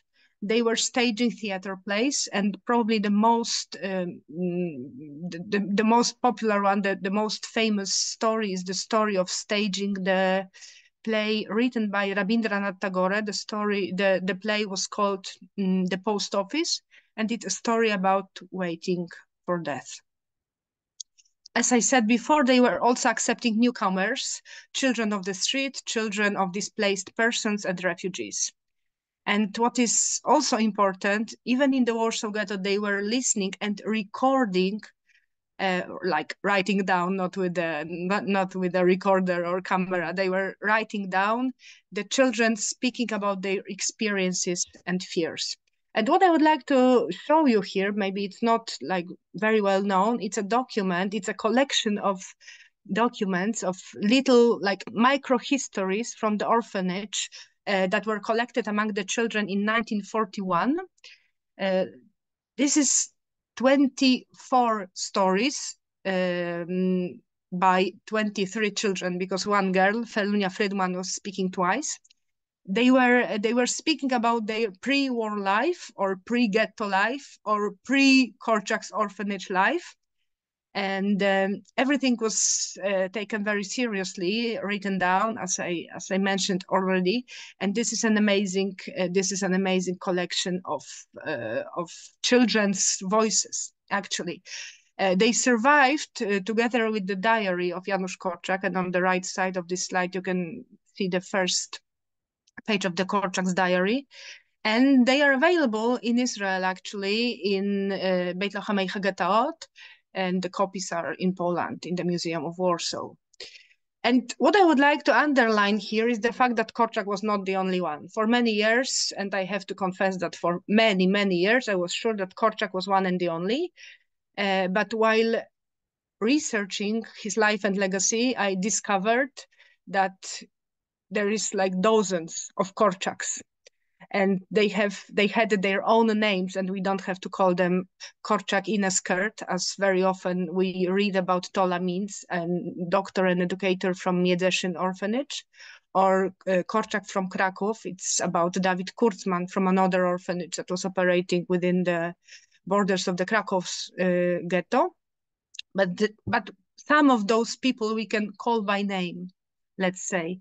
And some of those institutions, we can say much about them and we can delve into their story. So the biggest orphanage, for example, in the Warsaw Ghetto, that was the orphanage located on the street Dzielna 39. And the number of the children there was more or less 500. They were coming and dying. I really want to say they were coming and going, but they were not going anywhere. They were just dying there. Another orphanage that was located on the street Ogrodowa 29, that was the one deported as the first one. That was the orphanage erected for the children of newcomers and refugees. It evolved from one of the common rooms. Another orphanage, and the story of this particular orphanage is very interesting because that was the one and the only that was evacuated from the Umschlagplatz. And then after it was removed from its original place, moved to resettled to another place, to Melna 18. Then after resettled again to Muranowska, and only then some of the charges were sent to Treblinka. Some of them had the chance to survive. There was another orphanage where the children felt safe and strong enough to rouse a revolt. That was the orphanage for the boys, for older boys, located on the street Gęsia. And there was another orphanage located on Dzielna Street that was created from more or less, it's kind of a shortcut, but created from private money, and this one was one of the best of the best. And it was called, and we can read it in the documents, that it was heaven on earth. All of them, all of those orphanages actually were liquidated, apart from Twarda 27, and some of the boys from Gęsia 6, all of those orphanages were sent to Treblinka death camp. I think we have to be finishing soon, because yes, that's nearly last. Okay. That's correct, yes.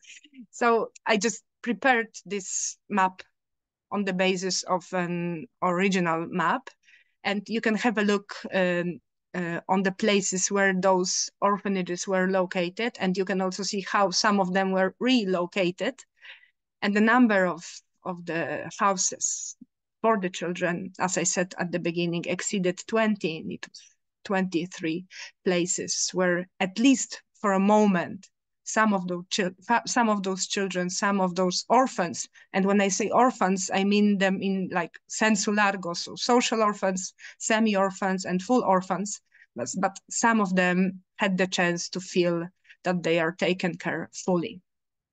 So thank you very much for your attention. This picture was taken in May 1942 in one of the orphanages in the Warsaw Ghetto. And you can see that some of those children are still smiling, which gives us this feeling that maybe for a moment they felt safe. Thank you very much. Thank you very much for this incredibly moving and interesting presentation. We have still two speakers. The next one is Agnieszka Żółkiewska, Dr. Agnieszka Żółkiewska, who is an assistant professor in the Jewish Historical Institute in Warsaw, where she's working mainly on Yiddish culture and language. She's a researcher and translator from Yiddish. Among others, she published the first anthology of Holocaust poetry, which was published in Poland after 1947. She also wrote about Jewish culture before, during, and immediately after the Second World War. Her presentation today will deal with cultural life in the Warsaw Ghetto. Thank you, Katarzyna Persson. Thank you for invitation. I shall begin with explaining to you something. I will not answer the question asked in the title of my presentation, which is, what do we know about the culture in the Warsaw Ghetto? First, it was not me who invented it. Second, my research on this topic is not yet completed.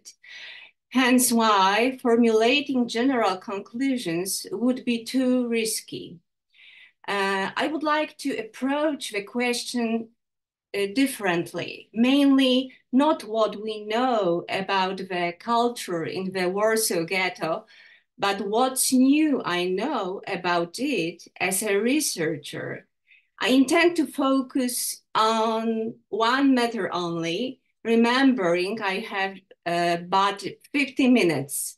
It is an issue poorly researched, but immensely interesting.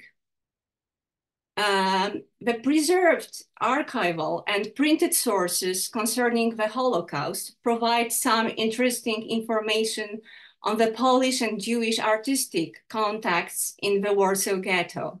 The purpose of my presentation is to describe both these contacts and the people participating in them. For both artistic communities, Polish and Jewish, the war meant serious changes and limitations. Hundreds of actors, musicians, and professional dancers lost their jobs and found themselves with no means to carry on living. The near hopeless situation did not cause their relationships to break apart. However, quite the contrary, some Polish and Jewish artists would cooperate to fight poverty they faced in the wake of the war.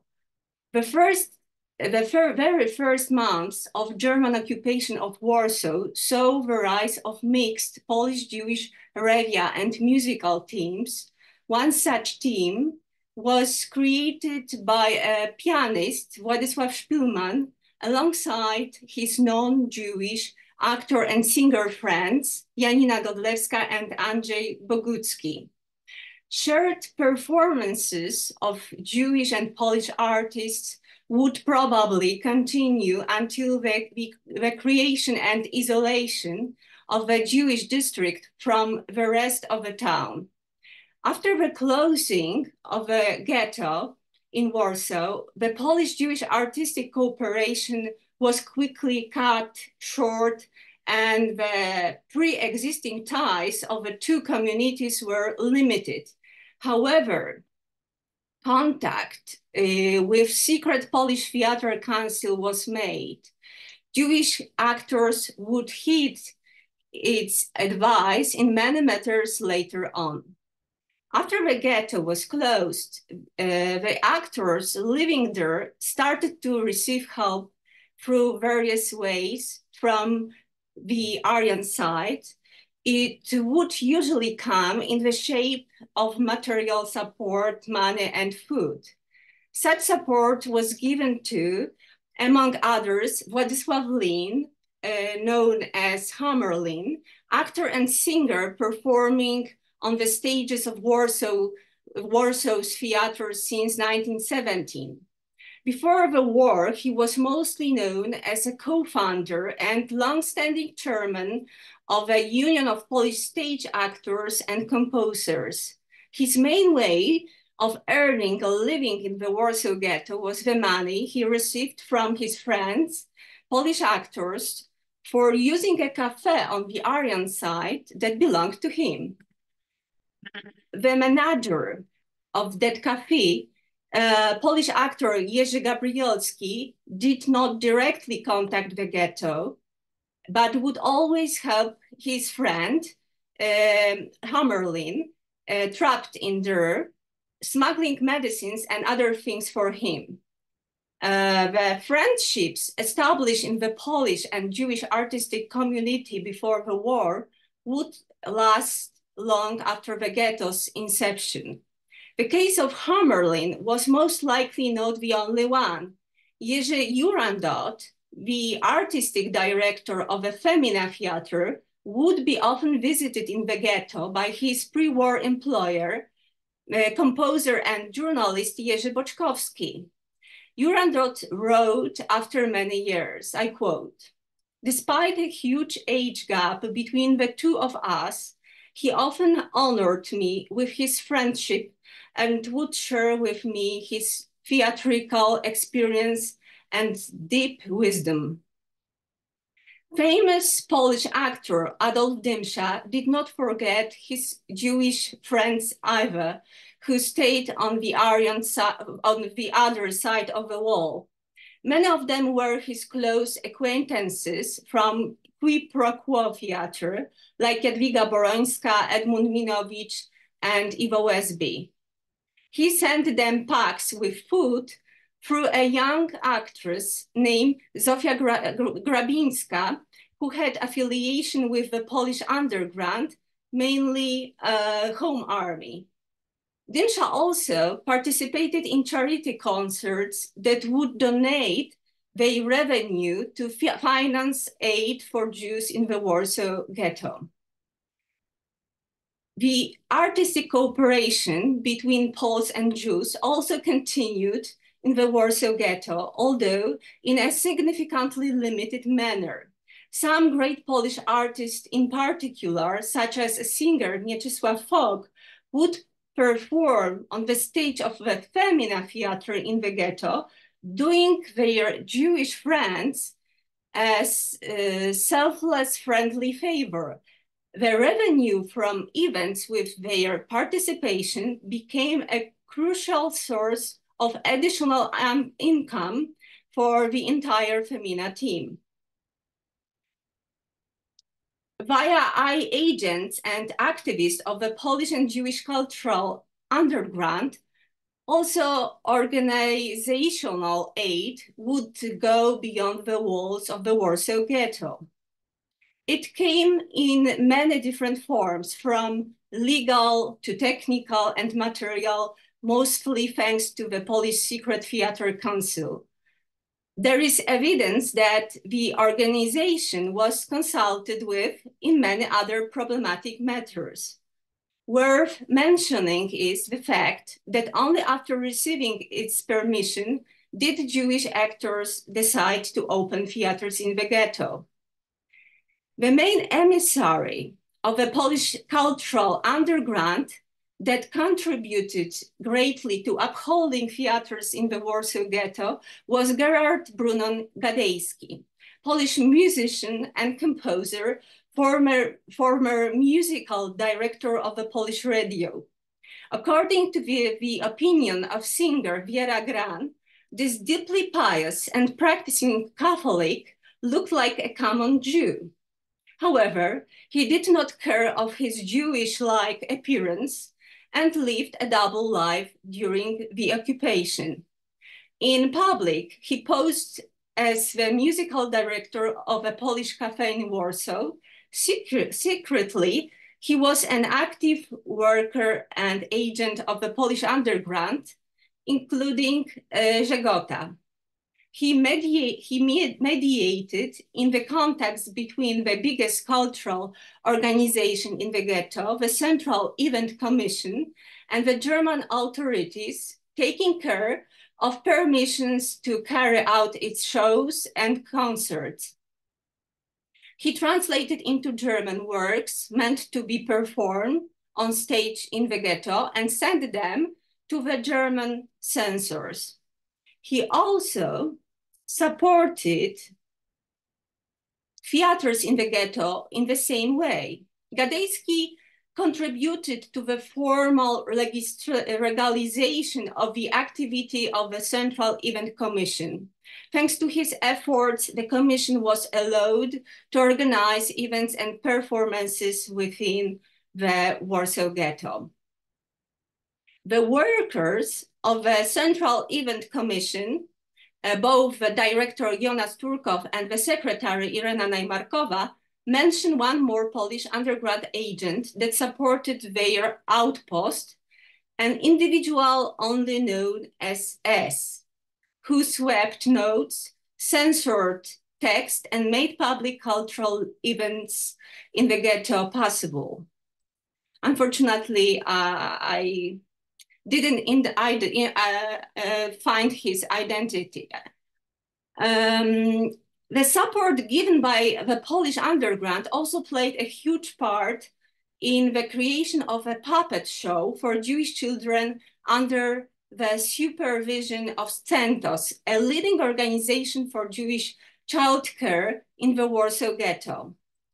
The originator and creator of the institution was Klementyna Krymkowa, Polish Jewish actress and director, a member of a pre-war Union of Polish Stage Artists. The puppet show was made of puppets smuggled to the ghetto from the Polish puppet theater by which Krymkowa was associated with in the interwar period. The package was delivered in a garbage truck to the children's library on Nowolipki Street. It is suspected the person responsible for delivering the package was a member of the Polish resistance, Polish composer and journalist Ludomir Marczak. It is worth mentioning he was later shot dead by the Germans for hiding several Jews. Polish Jewish artistic contacts were upheld also beyond the Warsaw Ghetto. But that's the different chapter of this story. I have just presented only a part of the results of a research done by me on this topic. It is my hope that my findings will become a starting point for further, more detailed studies. Thank you. Thank you very much. And also thank you so much for keeping in time. That was really, really wonderful. Thank you. And our last speaker is Professor Andrzej Bikowski, who is a historian of the Holocaust and its aftermath.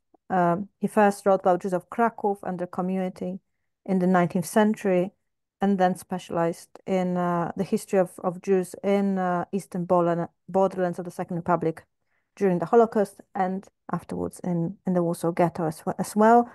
He was widely awarded and held numerous prestigious fellowships, of course. And his most recent book dealt with the civilian experience, just came out very, very recently, dealt with the civilian experience of the Warsaw Ghetto uprising, so a topic that until recently was very rarely mentioned and researched. And he'll be speaking about it today as well. Thank you very much. And 15 minutes, please. Thank you. For invitation and also for the warm presentation. So I would like to share only with you just a few comments on a book I recently published in a Jewish Historical Institute about the fate of Jewish civilians during the Warsaw Ghetto Uprising in April and May 1943. Of the Warsaw Jews who lived through the time of the uprising in bunkers and other hideouts, just over 100 lived to see liberation. Not all of them gave testimonies after the war. Nonetheless, based on about 40 or so texts available to us, we can tell today much about their traumatic experience. I'm convinced that we owe it to them.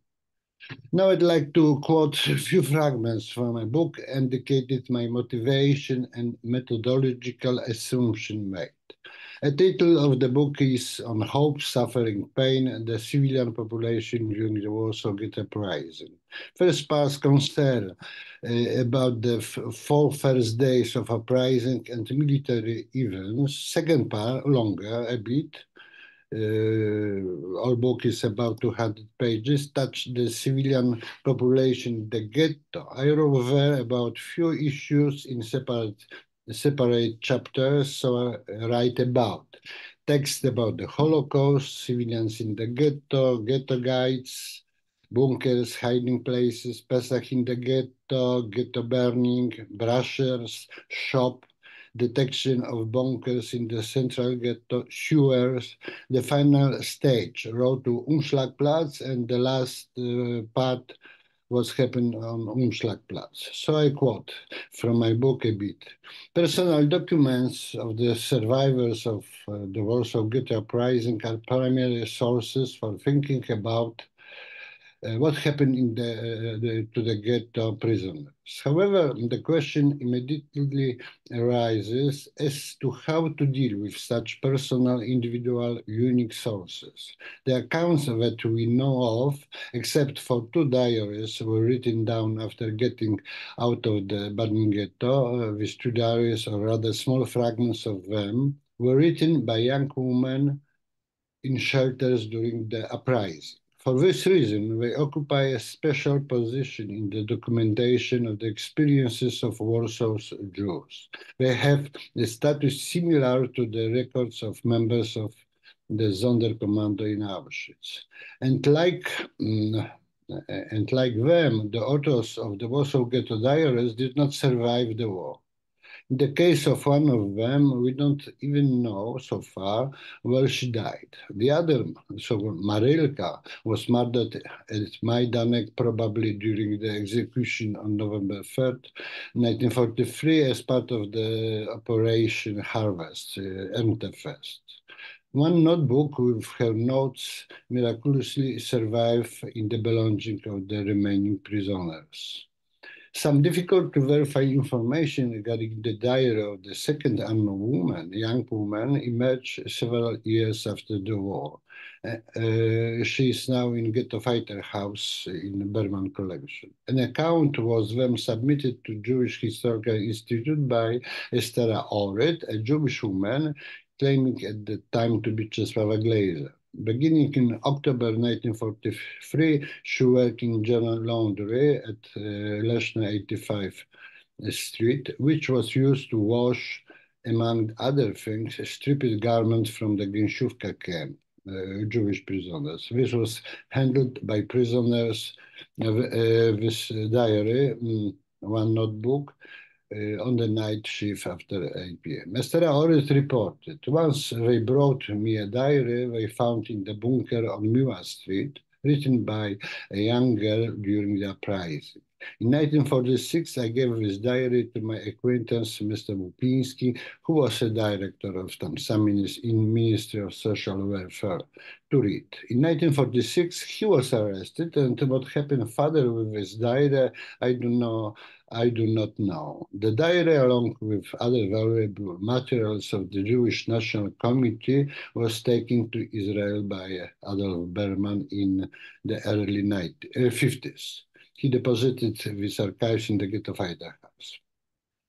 Almost everything we know about the experiences of civilian hiding in the Warsaw Ghetto after April 1943 comes from memoirs written down or recorded, written in hiding on the Aryan side or post-war, which were written at different times under different circumstances and belong to very different diaristic discourses.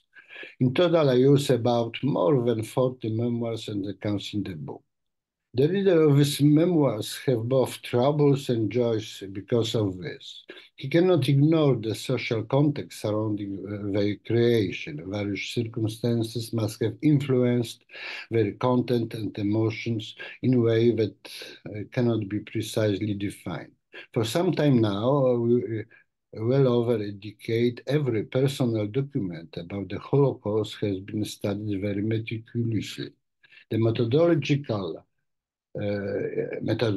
and inspiration are also different. To refer to Justyna Kowalska-Leder's very important dissertation, in which she deals with the very broad context of the Polish population attitude to the Holocaust of the Jews. Kowalska-Leder focuses her attention on a collection of personal documents created there and then, that is, even before liberation. The principle of her way of working with testimonies is to stay as close to the sources as possible and to look carefully at what interpretative context its author refers to. The author tries, as she declares, to analyze texts in a holistic way, avoiding the method of exemplification, illustrating and justifying hypotheses with appropriately selected fragments from as many sources as possible. Justyna Kowalska-Leder is a cultural anthropologist and poses different questions to the referenced text than those of interest of a historian analyzing the same sources. She refers to the biographical methods present in Polish psychology for decades. She is interested in the authors of the text, their feeling and their understanding of the reality that surrounds them. The historian, on the other hand, is interested in events, although I realize how difficult it's to create an image of them. In order not to stay too far from the source, I also avoid, if I can, exemplifying partial theses with short quotes taken out of context. Often I cite quite extensive passages from the text in which various aspects of individual experience become apparent. Another, very complex, is usually the chronology and topography events. A historian today, without reference to the results of the reflection of cultural anthropology, is helpless. It is as obvious to him as it is to the anthropologists that personal documents are both subjective and supra-individual. On the one hand, they depict the world from the perspective of a particular individual, captured in his way of thinking and feeling, and on the other hand, they reveal the system of social norms internalized by the author, thus referring to a complex cultural reality. What is important in the analysis of the diary written there and then, in this case, I think about two diaries written in the bunker, is not always equally important in the case of an account written later, sometimes even many years later. A diary is a friend and support for this author, an account, usually a testimony written down for some purposes. Now, for example, to document a crime, to preserve in the memory of loved one, to provide evidences in the evidence in an imagined trial of criminals. Memoirs often open with invocation, in which the authors explain their reason, motives for commemorating the Holocaust and its victims. Another important context, the importance of which is the explicit eyewitnessing of their observation by Holocaust witnesses and victims. The authors of the accounts strongly distinguish between what they heard somewhere and what they witnessed. This is particularly evident in Lon Nyberg testimony, who accentuated the visual aspect of the gruesome events. I refer to this memoir many times in my book. This eyewitnessing is different each time. It concerns a different street bunker days. All the texts quoted by me are very different from each other, even if they tell about the same places and events. Other sources, mainly testimonies of German SS men and soldiers collected, now, for example, in the Helge Grabis and Wolfgang Schäfer edition, the diaries of the owners of the larger shops, Schutz and Tebels, add little to the subject. None of the torturers interviewed after the war admitted their involvement in the crimes, and their testimony shows that they basically saw nothing except that Jews were led to the Umschlagplatz. Their accounts do not mention fighting, setting fire to houses, gazing shelters, or watching victims jumping from roof. Thus, these materials are almost completely useless. Some contemporary is necessary at this point. Some commentary is necessary at this point. As I mentioned, I'm mainly studying the fate of the civilian population and not the military aspect of the uprising. There is a lot of literature on this subject based on other memoirs and memoirs of the fighters, especially. The military aspect of the uprising dominated the post-war activities of Jewish circles trying to commemorate the event and pay tribute to its heroes. Contributing most to the mythologization of armed resistance in the ghetto was the longtime director of Jewish Historical Institute, Bernard Bermark, author of several monographs on the uprising and contradict each other in many respects. And creator, Mark was also the creator of the exhibition opened in the Institute April 1953. His falsification about the importance of Jewish communists in the process of creating the armed conspiracy in the ghetto and their participation in the April events themselves are of less importance to me than the deliberate omission of the tragic experiences of the civilian population. In my book, I asked, how was the position of civilians in the first days of the uprising different from when the Germans began systematically burning the ghetto? I start my reconstruction on events with the memoirs of Marian Berland, published under the title Days as Long as Centuries. We know little about the author other than the basic information provided by his wife Maria. He was born in Płock, and attended high school there. He moved to Warsaw with refugees from Płock already during the September campaign in 1939 and married in 1942. He and his wife escaped from the transfer to Majdanek on April 30. Very obvious error in the introduction, and both hide on the Aryan side. At that time, Marian wrote down his memoirs, which after liberation, according to his wife, he deposited in the Jewish Historical Institute archives. In 1956, the Bar-Ilans left for Israel, where the author was to publish his memoirs after 2 years. They did indeed come out in print in Hebrew in 1959, with one chapter reportedly differing slightly in the content from the Polish original. Marian Turski ranked Bar-Ilan's book among the most valuable, along with the accounts of Czalek Perechodnik and David Sirakowiak.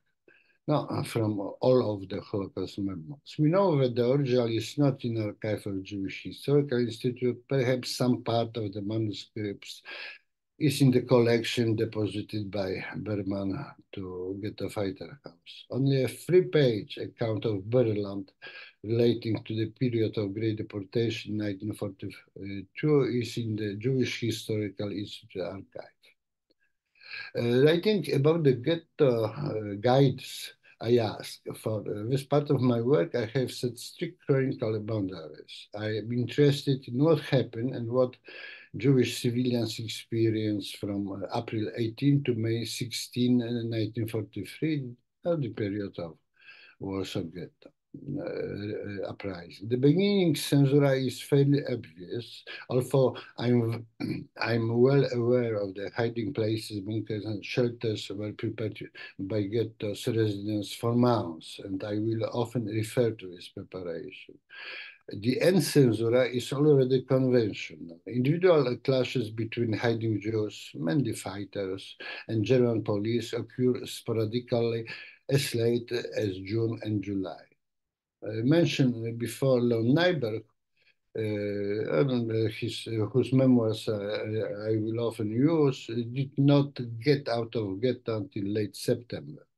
The latest escape from the ghetto ruins in January 1944 is recorded by Barbara Engel. But after May 16, however, there were no more convoys of captured Jews to the Umschlagplatz. The last transport to Majdanek had left a few days earlier. In wide-ranging stories of human fate, guides are needed, in my opinion, to delineate the main analytical categories. This should not be based on the researcher's a priori assumption and beliefs from before the work was undertaken. It's obvious to any historian of the Warsaw Ghetto that the experiences of the rescued vary. Depending on where they were in the ghetto and from their status.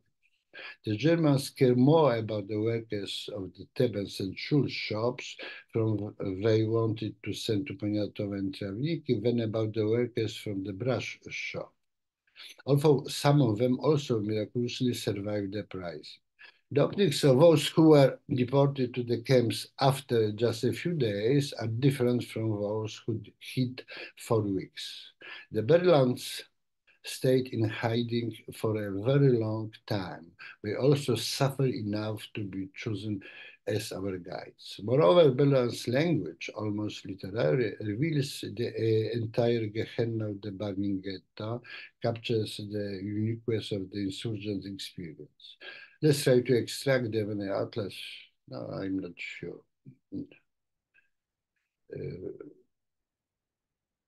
So maybe I finished with these remarks based on Bar-Ilan's memoirs and also other survivors. I used mostly the testimonies written up to the liberation of Warsaw ruin or up to Warsaw uprising, and also some of the testimonies prepared for the Jewish Historical Commission after the war. So maybe always. Thank you. Oh, sorry. But who know Polish could read it. It's not very long book. Thank you very much. thank you so much. And thank you again for keeping in time. And Alison, I now hand over to our host.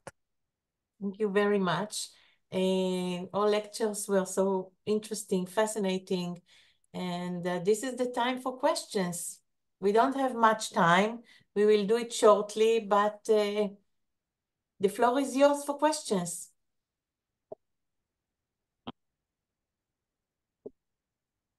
Okay. Yes. Because every topic is really, we have so much to talk about it. Leah, I have one question, if I may. Yeah. And it's question to all of the participants. What do you think are still the outstanding subjects in the research of the Holocaust in the Second World War era? What are the research, is the research still needed in those many areas? So I'll be glad to hear from you. The question is for the audience, yes, or for me personally? It's first of all for you, because you are you know everything. I wish I knew. As more as I learn, I understand how much I don't know. Because today we were presented to different subjects. And I think that today I think all those subjects are very important, and we have to focus also at, in my opinion, how we take these subjects and we make them accessible to one hand to public, not only for researchers. Because if it will be only for researchers, it will be a book on the shelf in the library, and maybe few will look at it, the researchers. But it's important to bring it to the public, in my opinion, and to make it accessible. How to do it, I think Judy has the answer. I was just going to add that it's not just historical research that we're missing, it's personal historical research. And I think that interests people today, it interests the general public. If you take a look at the book that we're putting out, the book from the Poland Forum, so a third of it is pure history, a third of it is a combination of personal interest and historical development, and the last part is completely personal. It's our personal historical journeys towards our topics. Now, I've read every one of the articles, I don't know, dozens of times, and they're fascinating, all of them. Personally, when somebody puts in their own personal connection, and I wrote this to everybody, okay, so you've written a wonderful historical article, why did it interest you as a topic? This is something that is equally important, not just for Jewish researchers, but also for non-Jewish researchers. What drives somebody where it's not your family, it's not your neighbors, it's not somebody who married into your family? Why does the topic interest you? What drew you to it? People are spending their entire lives working on these topics. Why? And this interests me as a person, not just as a Jewish historian, because I would ask a historian in the United States, a pure of Scandinavian origin, who was writing about Native Americans, what we once called Indians, why does this topic interest you? The personal aspect is what interests me, and I think that that's something that most people can identify with. And therefore, we have debates among the historians. Should you put yourself into your topic? And so many of the more conservative kind of historians say, no, of course not, you have to. And I say, no, just the opposite. This is what makes it interesting. Why are you doing this? And that, I find, is just what Leah said. That makes it accessible to the public. And I think that the wonderful work that you're doing in JICH, and I know some of the research that you're doing there, absolutely marvelous. It would not hurt if the people who are writing the historical surveys put in a little introduction saying what drew them personally to this topic. What does this topic mean to them? And it doesn't have to be something that is long, and it doesn't have to be something that's terribly personal that they wouldn't want to say. But if you're going to be spending 8 hours a day on something 5 days a week, people don't do that just to make a living, because there are lots of topics they could write on. So what interests them about this? What drives them to this topic? That, for me, that's the clue. That's what I like. And when you read the book, which hopefully will be out within the next 2 months, you'll see how our researchers from the Poland Forum from all over the world did that. And I sincerely hope, we have here representatives of other forums, I sincerely hope that people from our Romanian forum, Hungarian forum, Swiss forum, London forum, and all sorts of topical forums When we put out our books there, we'll be doing the exact same thing. And I want to thank everybody here for participating and for being here through this very fascinating and wonderful Zoom. And I hope that we will have a continued opportunity together with Zich and all of the researchers, with Monica and with Leah, putting this together to have things like this in the future.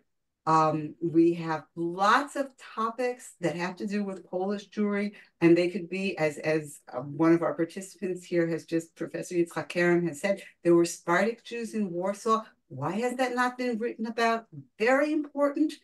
And those are the topics that we're looking for people to write about. And so you've got a new topic. Start writing about Sephardim in Poland. People will be fascinated to read it. And we thank you all very, very much. If there are any more comments, please let us know. And we're all available by email, by Zoom, by WhatsApp. And we hope to hear from all of you. And we hope to have another conference like this in the very near future. Thank you very much. Thank you all for this wonderful conference, and hope to see you soon again by Zoom or maybe in the future face-to-face. I wish. Thank you. It is recorded. It will be online and I will update you with the link. Thank you very much. Thank you. Thank you very much. Thank you. Have a good late afternoon, early evening, every place in the world that you're watching. Bye-bye. Bye-bye. Bye bye. Bye. Thank Bye. you. Thank you. איציק, שאלה? תפסיקי להקליט. כן, נקלט רגע, just stop record, רק דקה, אוקיי.